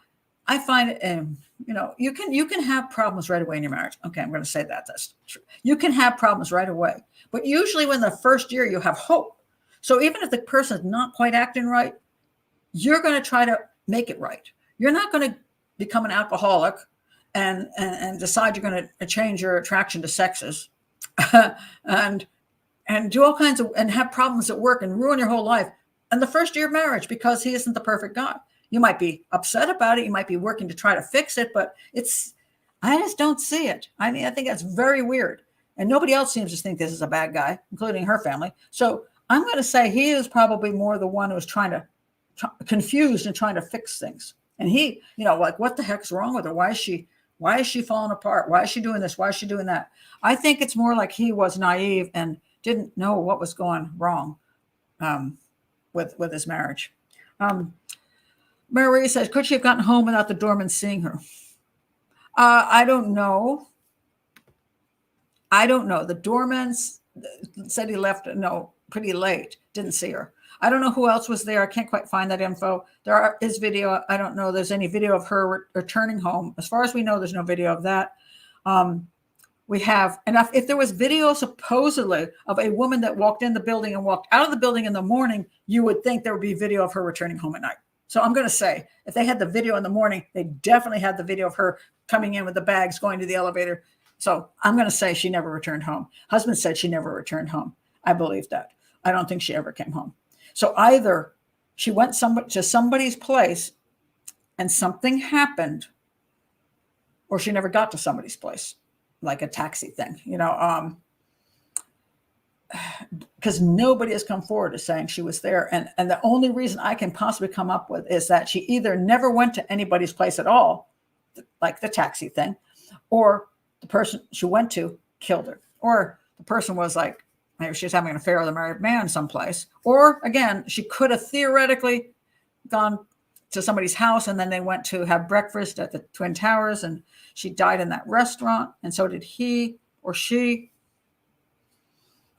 But then I can't get past the boy. Why does the brother in 2 days want to say she's dead? Why? Why wouldn't he want to try to find his sister? I don't get that.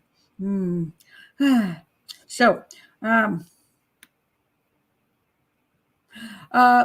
and his alibi. Okay. Yes. Okay. Here's what happens. She left. Okay. She left she came home. They came home from the court. They were upset. They supposedly had breakfast. I don't know. I believe that one. He kissed her goodbye twice. I don't know that I believe that one. But anyway, she was alive after he left. So it doesn't matter whether he's fudging that or not, just because he wants to be, have a good memory or something, or make himself a good guy. She talked to their mother. She went shopping. There's no question about that. The only question is, did she return that night? And there's zero evidence she ever returned to the apartment. Her husband was home all night and she never came there. And there's no video that she ever entered the building. So I don't know how he could have done anything because he was working the whole time. And then he gets up in the morning, she's not there. And the video shows she's not there. He goes to work. And all this time he's trying to find her. So I think his alibi is pretty solid. The brother, I haven't heard one damn thing about that brother. Outside of him telling the police that she was having fun with his girlfriend on the couch, and then saying the police officer's lying, which I say there we go, lie number one. And then he says 2 days after he gives a complete phony story about her being in the buildings. That's second lie. Where was his alibi that whole night? I've never heard another thing about that guy. I want to know what the private investigator found out. I want to know what the police found out. Where was brother? Where was brother John? I suddenly hear that song. Ferrer Jacques, Brother John. Isn't that it? Oh, okay. Sorry. I thought the phone lines were down after the attacks. How could he be on the phone with her? Wait a minute. Gretchen. Yeah. Okay. Gretchen. Thank you. This is good. Good. I love it when one of you guys comes up with something. Man, I blanked on that one. Yes. Okay. First of all, she didn't even have I don't know if she even had a cell phone, because the husband says they couldn't call her because she didn't have a cell phone with her. Did she even have a cell phone? So then she's in the buildings, and her brother's able to get hold of her on a cell phone. She doesn't even supposedly. Well, I gotta look and see if she had a cell phone. I don't think we're talking 2001. Okay, and then in the middle of the attacks. Yeah, this sounds mighty suspicious. Okay, wait a minute. Sneha Philip cell phone. Let's see if I can come up with anything on that. That is a great point. Later Okay, Lieberman had a cell phone. Okay, her husband had a cell phone because there was some weird issue about someone calling his cell phone. But did she ever have a cell phone? I would think wait a minute. Sneha did not have a cell phone. Okay, then. Let's see. She did not have one? Let's see here. Hold on a second. Okay, so Ron saw his co-workers gathered around. He called home immediately. Sneha did not have a cell phone. That's the husband calling home. And he got the machine. He left a number of messages that morning, but she never called back. So, that is brilliant. Okay. So, Gretchen, how did brother call sis on when she was in the building and she didn't even have a cell phone? So the whole story is made up. Clearly it was made up to begin with. We know that, but the fact that he even added that in it, that's fascinating. Very interesting. Good point. So, the whole thing is fudged. And supposedly, this is the claim, that he made up the story to get more attention on her going missing. But as I point out, he's not saying she's missing. He's saying she's dead. So once somebody's dead, you don't waste a lot of time looking for them, do you? Because they're dead. So how does that help finding your sister? And if you don't actually know she was in the towers, why would you want people to think she's dead when she could be alive? I can't get past that. That's my red flag. Total red flag on that. Yes, innocent people would come forward. Absolutely. As far as she's staying overnight with them. Let's see.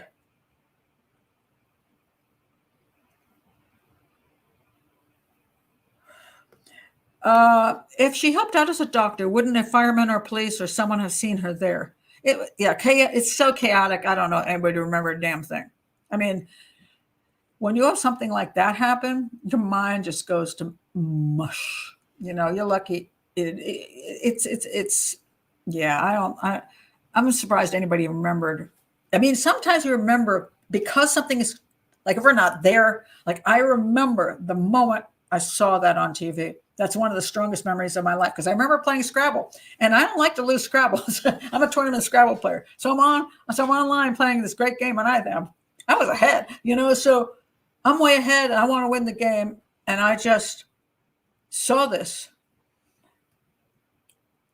And of course, I never went back to the computer. Why would I mean? I was blown away. There's nothing I could do at that point. I remember that moment in time that gets frozen. So, but if I were involved in all the chaos down there, I don't know what would happen to my damn mind at all. Do they have a history of violence? Not that I know of. Interestingly, there's very little information on this case, extremely little. The police have released very little, and they did an investigation, but we hear this little bit, and the only place was in this one video that I'm linking. Because I was frustrated, because when I heard that, I read that the brother had said she was in the buildings when it went, and that's the last he heard of her. My concern was that I was hearing this, I was seeing these reports, right, on YouTube, and I couldn't get the original source. So I'm like, is somebody just misrepresenting him? Is this, because I've been misrepresented, I don't know how many times. And I know that sometimes you say something is not what you said. So when I finally found this video, I'm like, oh my God, it's on camera. That's what I needed to see. So and then the detective was there, and he was showing parts of his police report saying what the brother had said to him. So now I have the police statement that I agree with. I think his suddenly saying, oh, no, she died in 9/11 is ludicrous, and that the detective recognized her. Her own husband couldn't recognize her, but he recognized her in a blurry, grainy picture from the apartment. That's just nonsense. I think he just wanted to close the case down, and I think that's unethical. So I'm not happy about that part. But maybe the family just got to him and pressured him, and he just said, okay, fine. But I don't know all the rest of the details. I have nothing about the brother's day or evening, nothing from the girlfriend that he supposedly had. I don't know what the heck happened there. There's nothing anywhere. So that's why it's very hard sometimes to determine. If I got a lot of other information, I might say, oh, well, that clears things up. But I don't have that information at all. So I don't know if any of them are violent, but I do know that the brother did admit to being very angry and having a very large fight, although not physical, with his sister over what was happening in his apartment. And that was one of those things which was just prior to her disappearance. And I've always pointed out, one of the things detectives always do is look at what happened prior to that event, the time when the person was murdered or disappeared, because that often is the reason. Not always, but it can be the reason. Let's see. Let's see. Okay, so Sarah says, then by deductive reasoning, we would have to consider foul play, yes, or suicide. Possible, but there's no, the suicide thing would be difficult because I don't know what kind of method she would use to commit suicide where she'd never be found. Unless she ran into the buildings on purpose to die. Probably not. So then the other possibility, she died in 9/11. So So my belief is she had to be murdered on the 10th, or she had to die in 9/11. I just don't see any proof that she ever returned home that night, or that she was someplace else and then went to, because again, I think she would have had to go to that restaurant and die in that restaurant. So where was she that night? She would have to die in that restaurant with the person she was with, who nobody knew she was with. It's a possibility, not extremely great, but it's a possibility. So we have to keep that in mind. If when we're investigating, we'd have to look at those two angles for sure. Let's say, what's about the more religious? Don't know. Don't know if any of them are religious. It's funny because if you're connected with a church, it doesn't necessarily mean that you're a regular, super religious person. It's just so you can grow up Presbyterian, you can grow up Jewish, you can grow up this or that, you can grow up Hindu, and you sort of are, but you don't really spend a lot of time in religious activities. And then some people do. I have no idea if he was very religious. I have not a clue if he was like a super, involved in his Christian religion. Whether he was offended by his sister horribly. There were some people who actually said this was an honor killing. All right.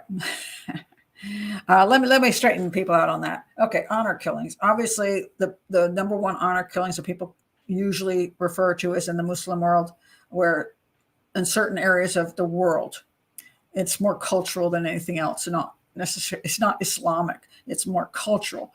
That this does happen at a greater number, shall we say. However, also in India, you will have people who are Hindu who will also commit an honor killing. And this, again, is more cultural. It's usually very small villages. People get really upset. And very small villages where the men are very, very strong and the women don't have a lot of power. But again, very small villages, rarely people who are, urban type people. In the Christian community, again, it's not very, very prominent that I know of. So do I think this is an honor killing? Absolutely not. Do I think that the brother could have been pissed at his sister? Possibly. Do I think the parents could be protecting the brother? Possibly. Or he has nothing to do with it at all. He just has a really weird way of wanting his sister to be thought of as dead 2 days after she goes missing. Don't know.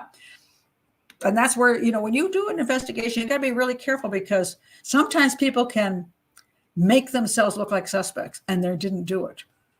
Sometimes they are suspects and that's why they look like suspects. But it's really hard sometimes to know the difference. People think it's so easy. It's like, well, clearly that guy has to be the guy who did it. No, sometimes people have weird behaviors. They say stupid stuff.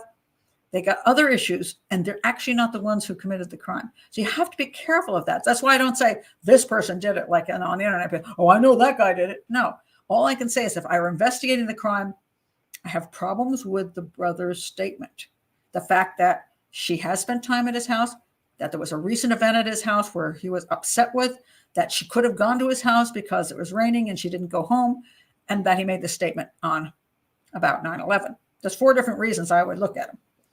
Then I got the other side, that she just went someplace else. She got in a taxi, never got any place. And that's why nobody ever knows what happens. That she's, ended up in the East River, whatever river. And that nobody paid attention because of 9/11. Or she, met some guy or some woman and they went to breakfast after they stayed someplace where she wasn't seen and died in the restaurant. I'd have to look at all of those, I if you're going to say which one you put higher, which one you put lower, I put this brother higher and I put restaurant lower, and then taxi driver down here. But it doesn't mean that one is necessarily right and one is necessarily wrong. It's just that these are things I have concerns about and I would like the answers to, and I wish the investigators had done a better job of investigating some of those things and not just suddenly said, okay, she died in 9/11. Well, we're good with that. So this may be true, Marie. I do feel the family is, let's say, strange. The things they say make me think they don't always tell the truth. There is lies, and there's no way around lies. Remember, I always said I have a problem with liars because once you lie, you don't trust people, and that's a fact. That saving face may be more important than the truth. Maybe that's just me. No, that's not just you. Sometimes that's true, that they just can't deal with what the truth is, so they would rather cover it up. Sometimes they want to save a person and their family. I point out the Cain and Abel thing quite often, that one child will kill the other child, and then they will cover up for the child that did it because they don't want to lose that one too. And maybe they think that person couldn't help themselves under the circumstances. They lost their temper and it was an accident. Whatever that person tells them actually happened, which may not have actually happened. They'll tell them that, and then you're like, well, I don't want to take down my child when, I could see how that could happen. I'm going to protect them, and I want them to at least be able to survive, even if my other one isn't here anymore. That's the way a lot of parents think. I don't know that that happened in this situation, but the problem is brother lied. He lied at least twice. And that's what I told my kids. Once you lie, then there's always that question in your head that you can't trust that person to ever tell you the truth. So don't lie. Don't ever lie.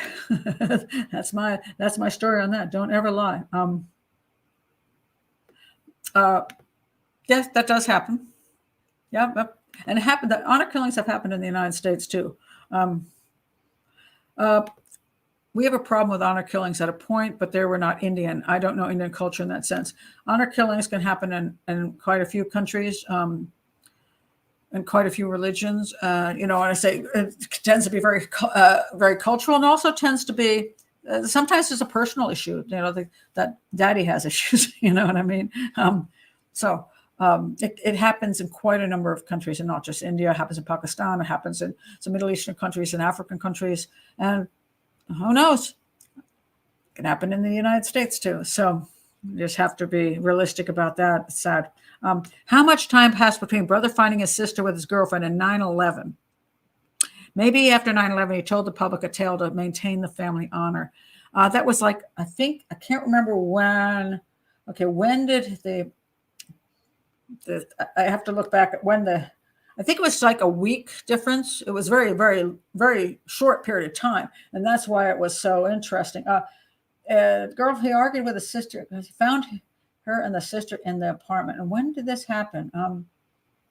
Wait a minute. I found it. Okay, hold on. 2.5 weeks. Okay, that was it. 2.5 weeks before she disappeared. This is when the big incident happened in the brother's apartment that she was messing around with the sister. I mean, the girlfriend.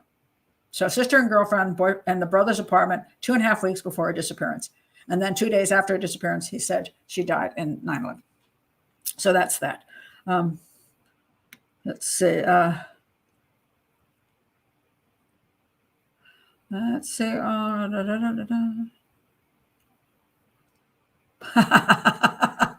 Poor Pat, all these comments. Will I get lost in them? Yeah. I try to be able to at least zip through them and try to find out the most important things that I can from the comments, because this is why I'd like to do live shows. I like people to be able to come here and comment and interact and ask me questions and then give opinions. And so I try my best, but sometimes it gets a little confusing. Yes. I remember reading a book about the Atlanta child murders, and the detectives thought a couple of the children were murdered by family members, but the families didn't want to hear it. Okay, I don't know what book that is, but I know there's a book out there trying to say that they got that whole thing wrong, and I don't believe so. I think they got the right guy. Is it possible a couple of those kids weren't victims? Maybe, but they got the right guy, I believe. So,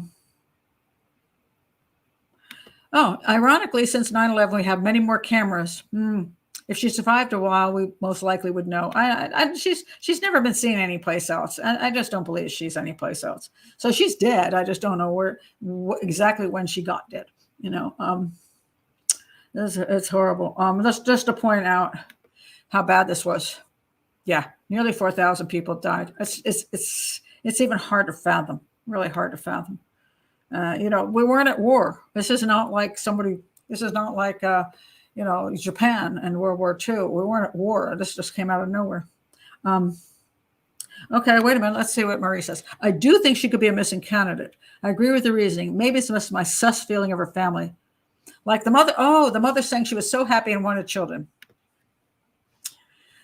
Yeah, I always find it kind of funny when moms say these things that everything's so happy and perfect when things are not good. But I don't think she ran. The disappearing act just doesn't make any sense to me. I mean, people, most people don't disappear; they just leave. You're like, I'm done. She wasn't a person who could not survive. It wasn't a person who needed to hide. She could just leave. I mean, she really could. She could just leave. So I just don't see any great purpose in a disappearing act. Especially, I didn't see any evidence that she was planning to disappear. So was her mother a little bit? I think her mother wanted to say that the marriage was going well, and that everything would have been happy if nothing bad had happened to her. She was happy marriage, and she really wanted children. Her husband would be great. I think her husband maybe she did say that to her mom. Think about this. I kind of like the husband. I haven't seen anything in him. Maybe I'm wrong. Maybe for whatever reasons, it's right over my head. I didn't see anything in him that made me question that he was a bad guy and a bad actor. So maybe he really would have been a great father. He worked so hard to find her. I kind of think he would have been a good father to kids. Maybe he was excited to have kids. Maybe she thought he would be a great father, but she didn't want to tell her mother that her marriage was kind of not going well because of all kinds of issues. Maybe she just told her mother that. I mean, parents rarely know what their kids are really thinking. I try to point this out. My parents, I divorced after 25 years. My parents thought my marriage was perfect. It wasn't. And my sister knew that. And my best friend knew that. My parents thought our marriage was perfect. And they were shocked. And so were other people shocked. What, you were having marital problems? Yeah, for 25 years. Okay. But he was a good father to my kids. And again, good father to my kids. So, and he had a lot of good points too. So when they saw us, we were acting happy, and we had 3 children, and the children were happy. So you see, it's not like everything is bad because some things are bad. So I don't know what her mother knew. It's just the way it is. Okay. Benny says, Pat, I had husband as number 1 suspect because usually it's the husband, right? Also, they had a huge argument right before she went missing. That is true. And you're right. As I point out, what comes right before things go wrong? He kissed her twice. And yeah, we don't know that he kissed her twice. We only have his account, AKA Scott Peterson. That is true. However, there's just no evidence that he has an alibi. I can't find any non-alibi for him. I really can't. I don't know when he would have done it. You know what I mean? That's the problem. I just don't know. The only thing I could honestly think, if you really want to come up with some kind of crazy story, is that he was suspicious. Well, see, there's video at his place. So you would see he didn't appear to leave his apartment. There would have been video of him leaving in the night. There's no arrival of her in the night. So I was going to say, let's say brother had some issue and he went over to the brother's house and they both did something to get rid of her or whatever. I mean, there's no evidence of any of that. And here's the other thing. I just don't know who had a vehicle or who had ability to move bodies. I don't know that any of that is true either. I just don't know, but I don't see anything that shows me he has an alibi, like really good one. The brother, I have no clue about. I don't know what the heck the brother was doing. There's nothing on the brother at all, but his alibi was pretty solid as far as I can see. And his behaviors are pretty solid. I mean, yes, he had a fight at the court, but if I were him, I'd have a fight at that court too. You know what I mean? He's probably pretty upset with her. I'm not going to say he wasn't upset with his wife. He probably was. He's like, what's wrong with this woman? She's been catting around at night. She doesn't come home. She doesn't let me know. She's making accusations. The police are arresting her. I'm sure the dude's upset, and rightly so.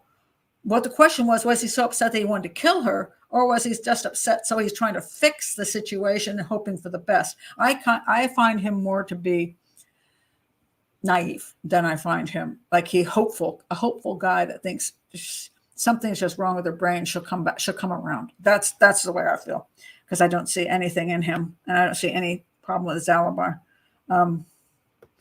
But clearly she was not okay. That is very true. She wasn't okay. She goes out often and goes home with different women. Do you want kids, or is this just happy? Yeah. I mean, again, you say stuff that doesn't necessarily mean it's true. Oh, I really want children. I'm happy at home. We do that stuff. Sarah says, for some reason, the brother has some questions I'd like him to answer for it to make sense. Me too.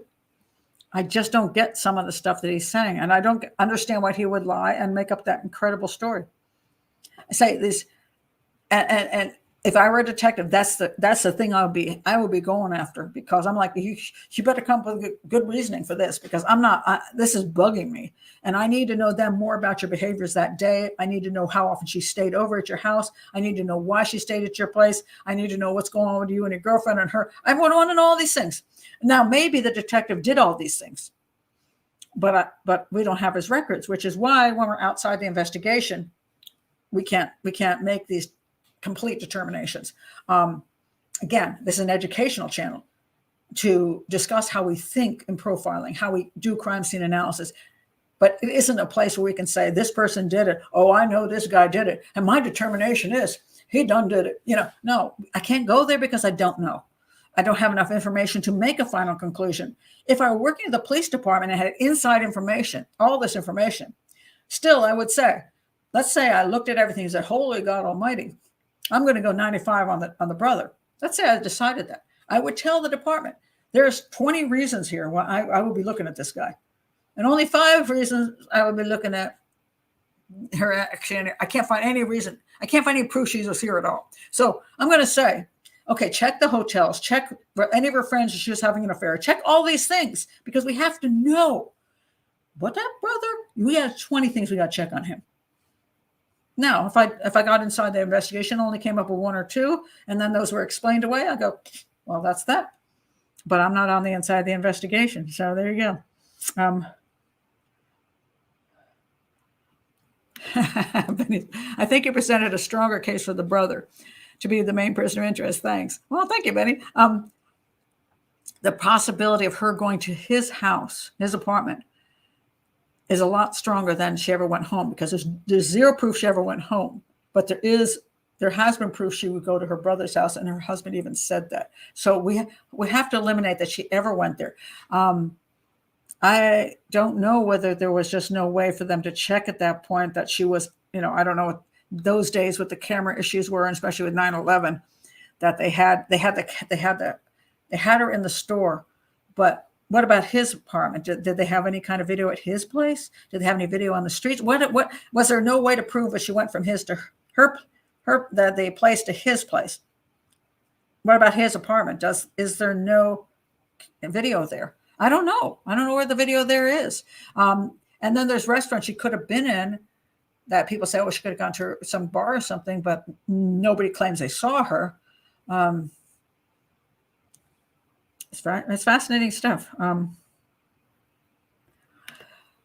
Brother seems to have sided on the narrative, and the family readily accepted it. I'm surprised the family wasn't really upset with that narrative. I would be furious. You just went and told everybody that she's dead, and they're not going to look for her now. Why is nobody angry with that? I'd be very, very angry with that. Oh, yes, that's true. Yes, Molly. There's a mention in the video of a terrible storm that night. Yeah, I saw that. There was rain that started, then there's supposed to be a storm later on. Yeah, I don't know what that would mean, except that theoretically when she left the store, it would be raining, and she didn't have an umbrella, and I don't know that she was or wasn't carrying an umbrella, because, in New York, it's a funny thing in New York. Some people always carry an umbrella, but if you don't, there's usually a guy, especially in that area, if it starts to rain, they'll sell you an umbrella for $5 on the corner. And I know because I bought so many of them when I was in New York. I'm like, crap, here's $5. Give me the umbrella. She could have bought an umbrella. So I don't know. And also, I'm one of those people that walks in the rain and says, oh, I'm getting wet and I'm lazy. And if I leave my house, I must have I think I have 5 umbrellas here. And if I leave my house, I never take one. I just run through the rain. I don't know. I'm lazy. I just don't want to bother with the umbrella. Stupid. But unless I'm going to be out all day and I know I have to have an umbrella, I might bring one. But yeah, so I bought a lot of those umbrellas on the corner in New York. So I'm going to say she could have done that, or she could just walk through the rain to a close place, which would be, if not her own home, her brother's house. I don't know that he's a family mouthpiece, but the mother did speak up. But later on during she did show up and see if I have a picture of her. She did show up in that particular show. Where's Mom? I did have a picture. I swear this is the day I lose everything. I love it. So, oh, here's mom. There she is. Okay, that's mom, and she was interviewed, and she was very sweet and quiet, and I know, just a nice mom. So, don't know much about her. But she maybe the brother was the one speaking up about everything, and he's the younger brother. So the older brother, he said a few things, but not much. So, well, this is probably true. The brother ends up laying her legacy as a hero when it's sure he seemed ashamed of her making out with his girlfriend. You know, yeah. Now I don't know. I don't know when it came out because obviously, after she was reported missing, the husband reported her missing to the police, and then he was interviewed, and then the brother was interviewed, and that's when obviously it came out that there was this issue. Um, I don't know when that was made public or why it was made public. I don't know that it was necessary for that to be made public. You know what I'm saying?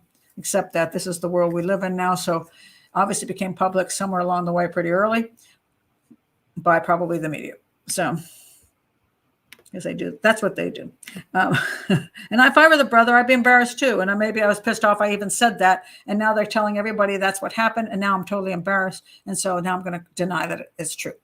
So I have less trouble with him trying to cover up the story about the girlfriend because I can see the embarrassment, but I cannot understand why you'd want to declare your sister dead when you don't know she's dead.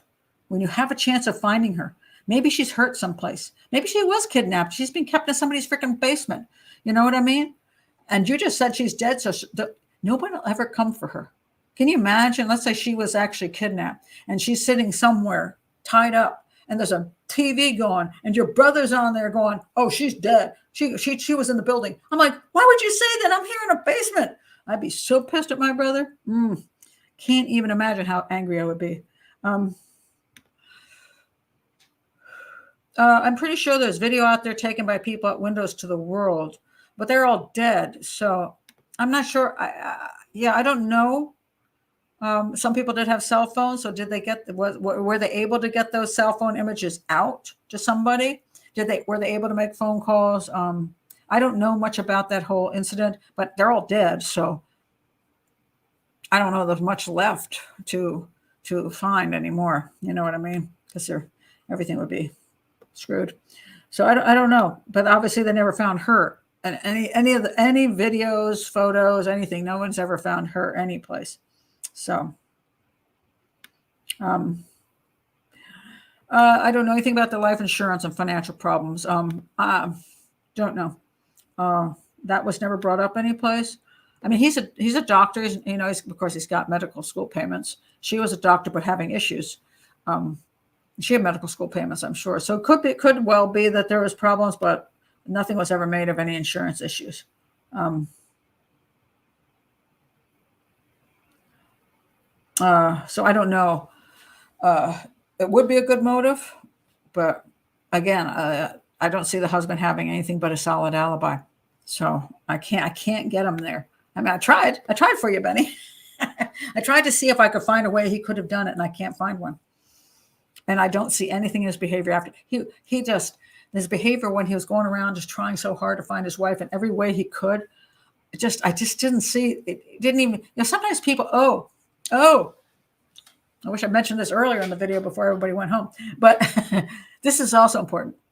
One of the number one things you find when a person has killed somebody, something they can't stand is everybody keeps looking for them. It's so annoying. So in other words, they're dead, and yet you're supposed to spend every one of your damn days running around town with flyers. You're supposed to be looking and looking and looking for them. You're supposed to spend your whole life looking for them because they're your loved one. And they're dead. You don't want to, it's really irritating to waste your time doing that.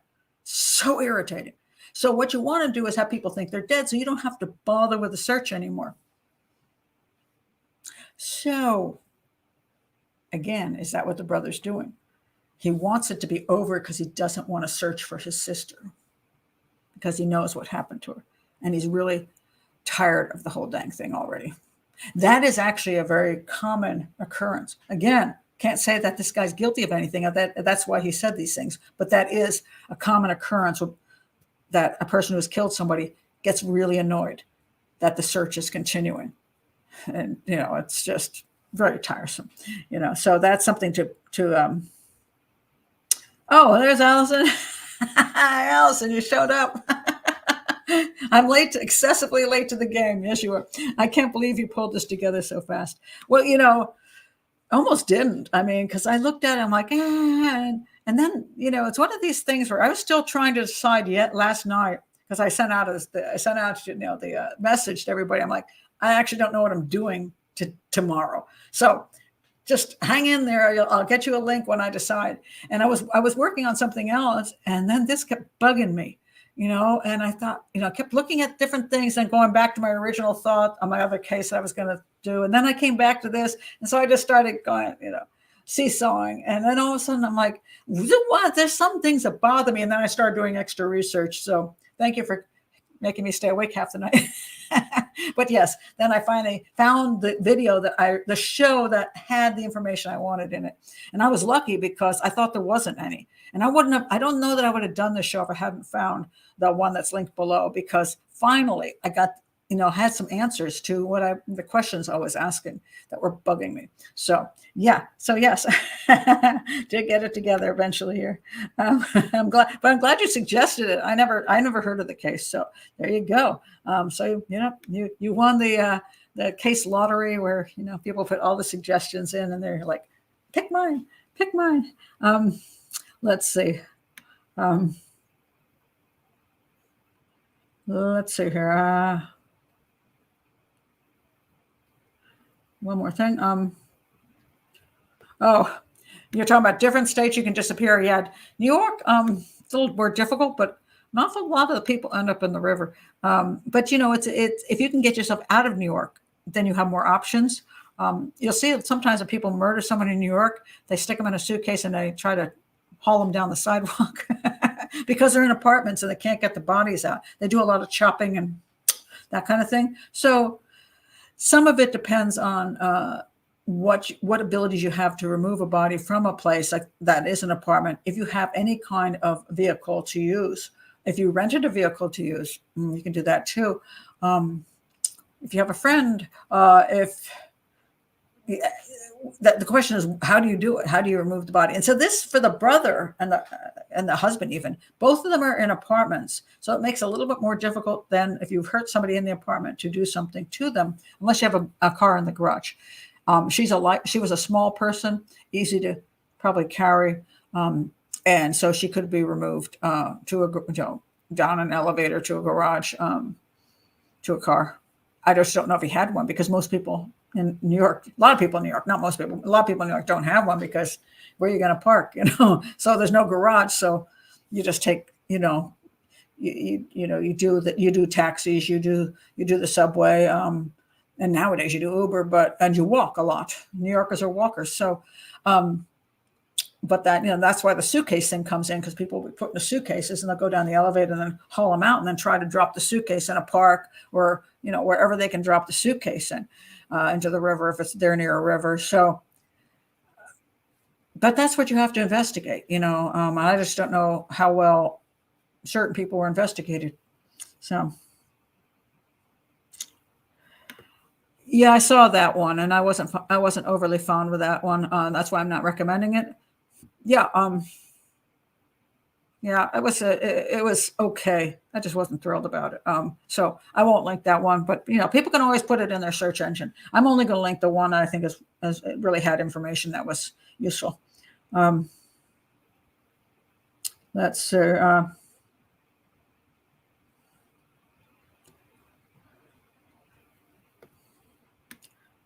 Yeah, that's one of my favorite statements. Friends help you move. Good friends help you move bodies. Yes, that's one of my favorite statements. And when I was early in profiling, that's one of the stickers my daughter gave to me to put on my computer.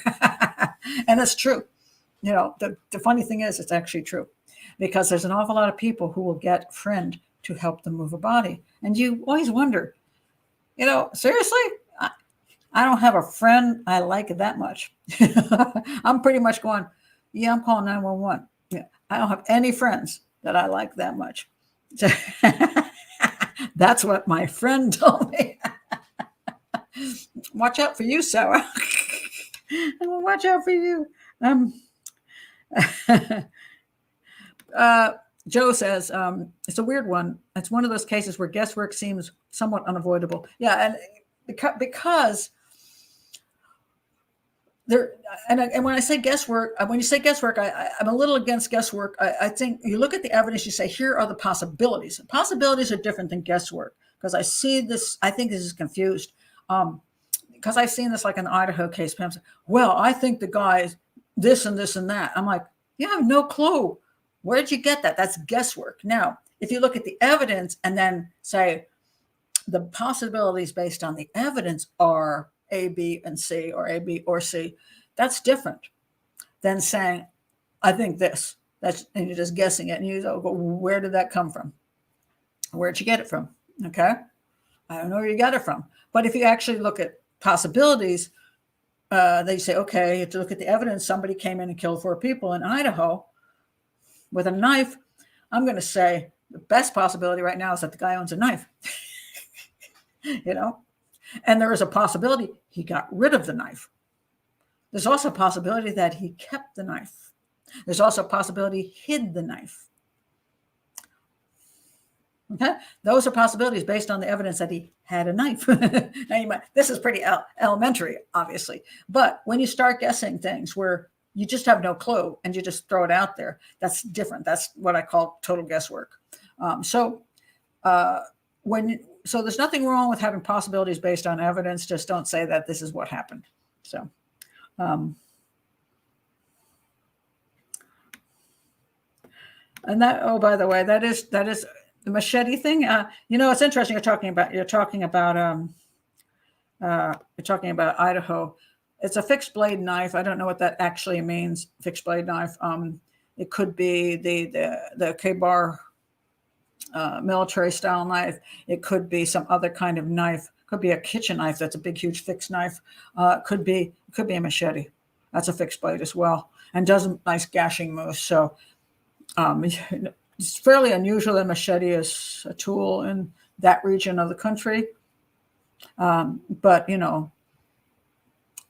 it's very popular in Jamaica, where my ex is from. It's a lot of, you see this, 4 slash and hack to death in this beer joint. That's like a headline for the Gleaner newspaper down there. 4 hacked and slashed to death in a beer joint. So that's a machete. But, so there's a bunch of different fixed blade knife type of thing. Good point, Marie. I would not want a friend that would cover me on murder, because then what else would they do? Nah, you're correct. If that's your kind of friend, you might want to slip away from that person. All right. Anyway, that's it. I'm going to stop here tonight. It's a fascinating case. I don't know that we'll ever get the answer, because they've closed the case down with this 9/11 claim that she died in 9/11, which is completely unsubstantiated, which bothers me. I really honestly don't care whether you think she did or you didn't think she did, or you think this is a lovely tribute or whatever. It's not the truth, because we don't know what the truth is. She should never have been listed as a victim of 9/11. That people want to think she's a victim of 9/11, I don't have a problem with. But the fact that the police closed it down as that without proof, and they went through these 2 judges. First judge said no. Second judge said yes. I just find that so strange. But again, there's a lot of emotions involved, as opposed to logic, as opposed to evidence. There's emotions, and sometimes emotions get more play than the evidence does. And that's why we see some of these cases just, unfortunately, now we'll never know, because nobody's actually, I take that back.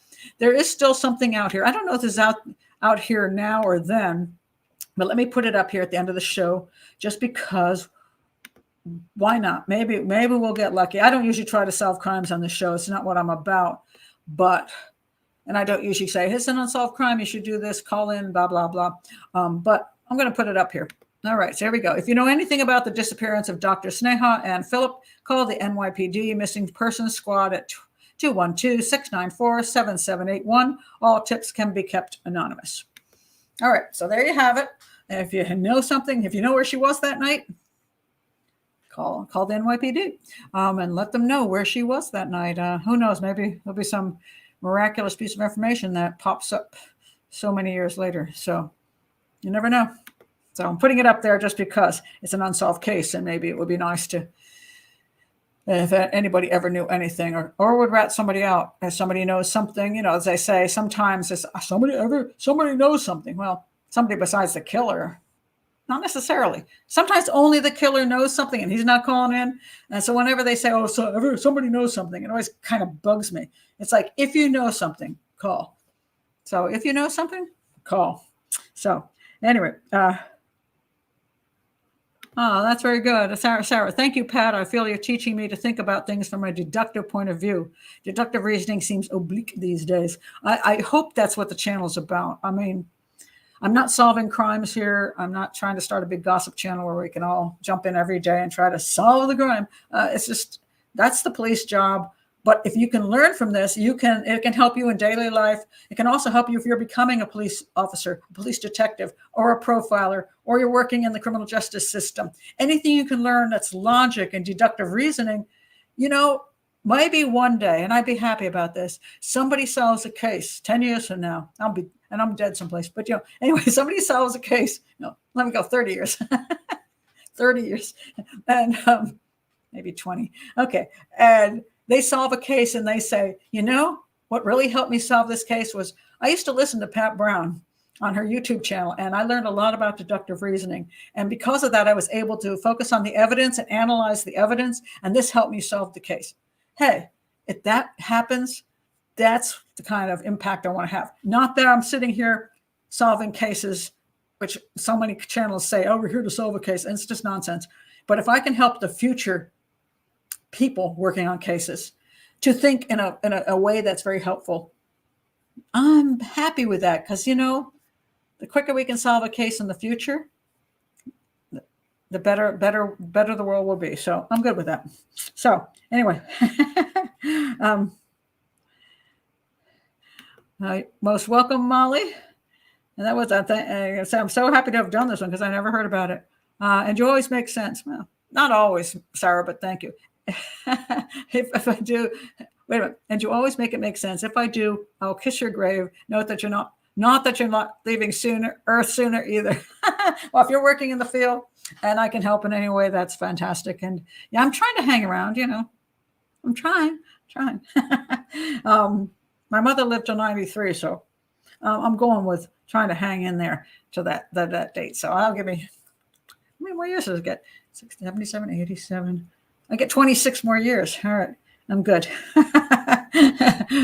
Most welcome, Florence. Oh, you're working on it. All right, Sarah. That's fabulous. I'm glad. Good genes. Yeah. Well, you know how good genes work out. Sometimes it doesn't work in their favor. I mean, you have great genes and then something goes bad. So I appreciate every day I get because that I'm here, and then wherever I go after this, hopefully I can do some good somewhere else. So wherever that might be, or maybe I'll just be returning to Earth and I'll be at it again. So anyway, thank you guys for being here. It's been a really fascinating case, and I loved your input on it. It was great. So see you next time and soon.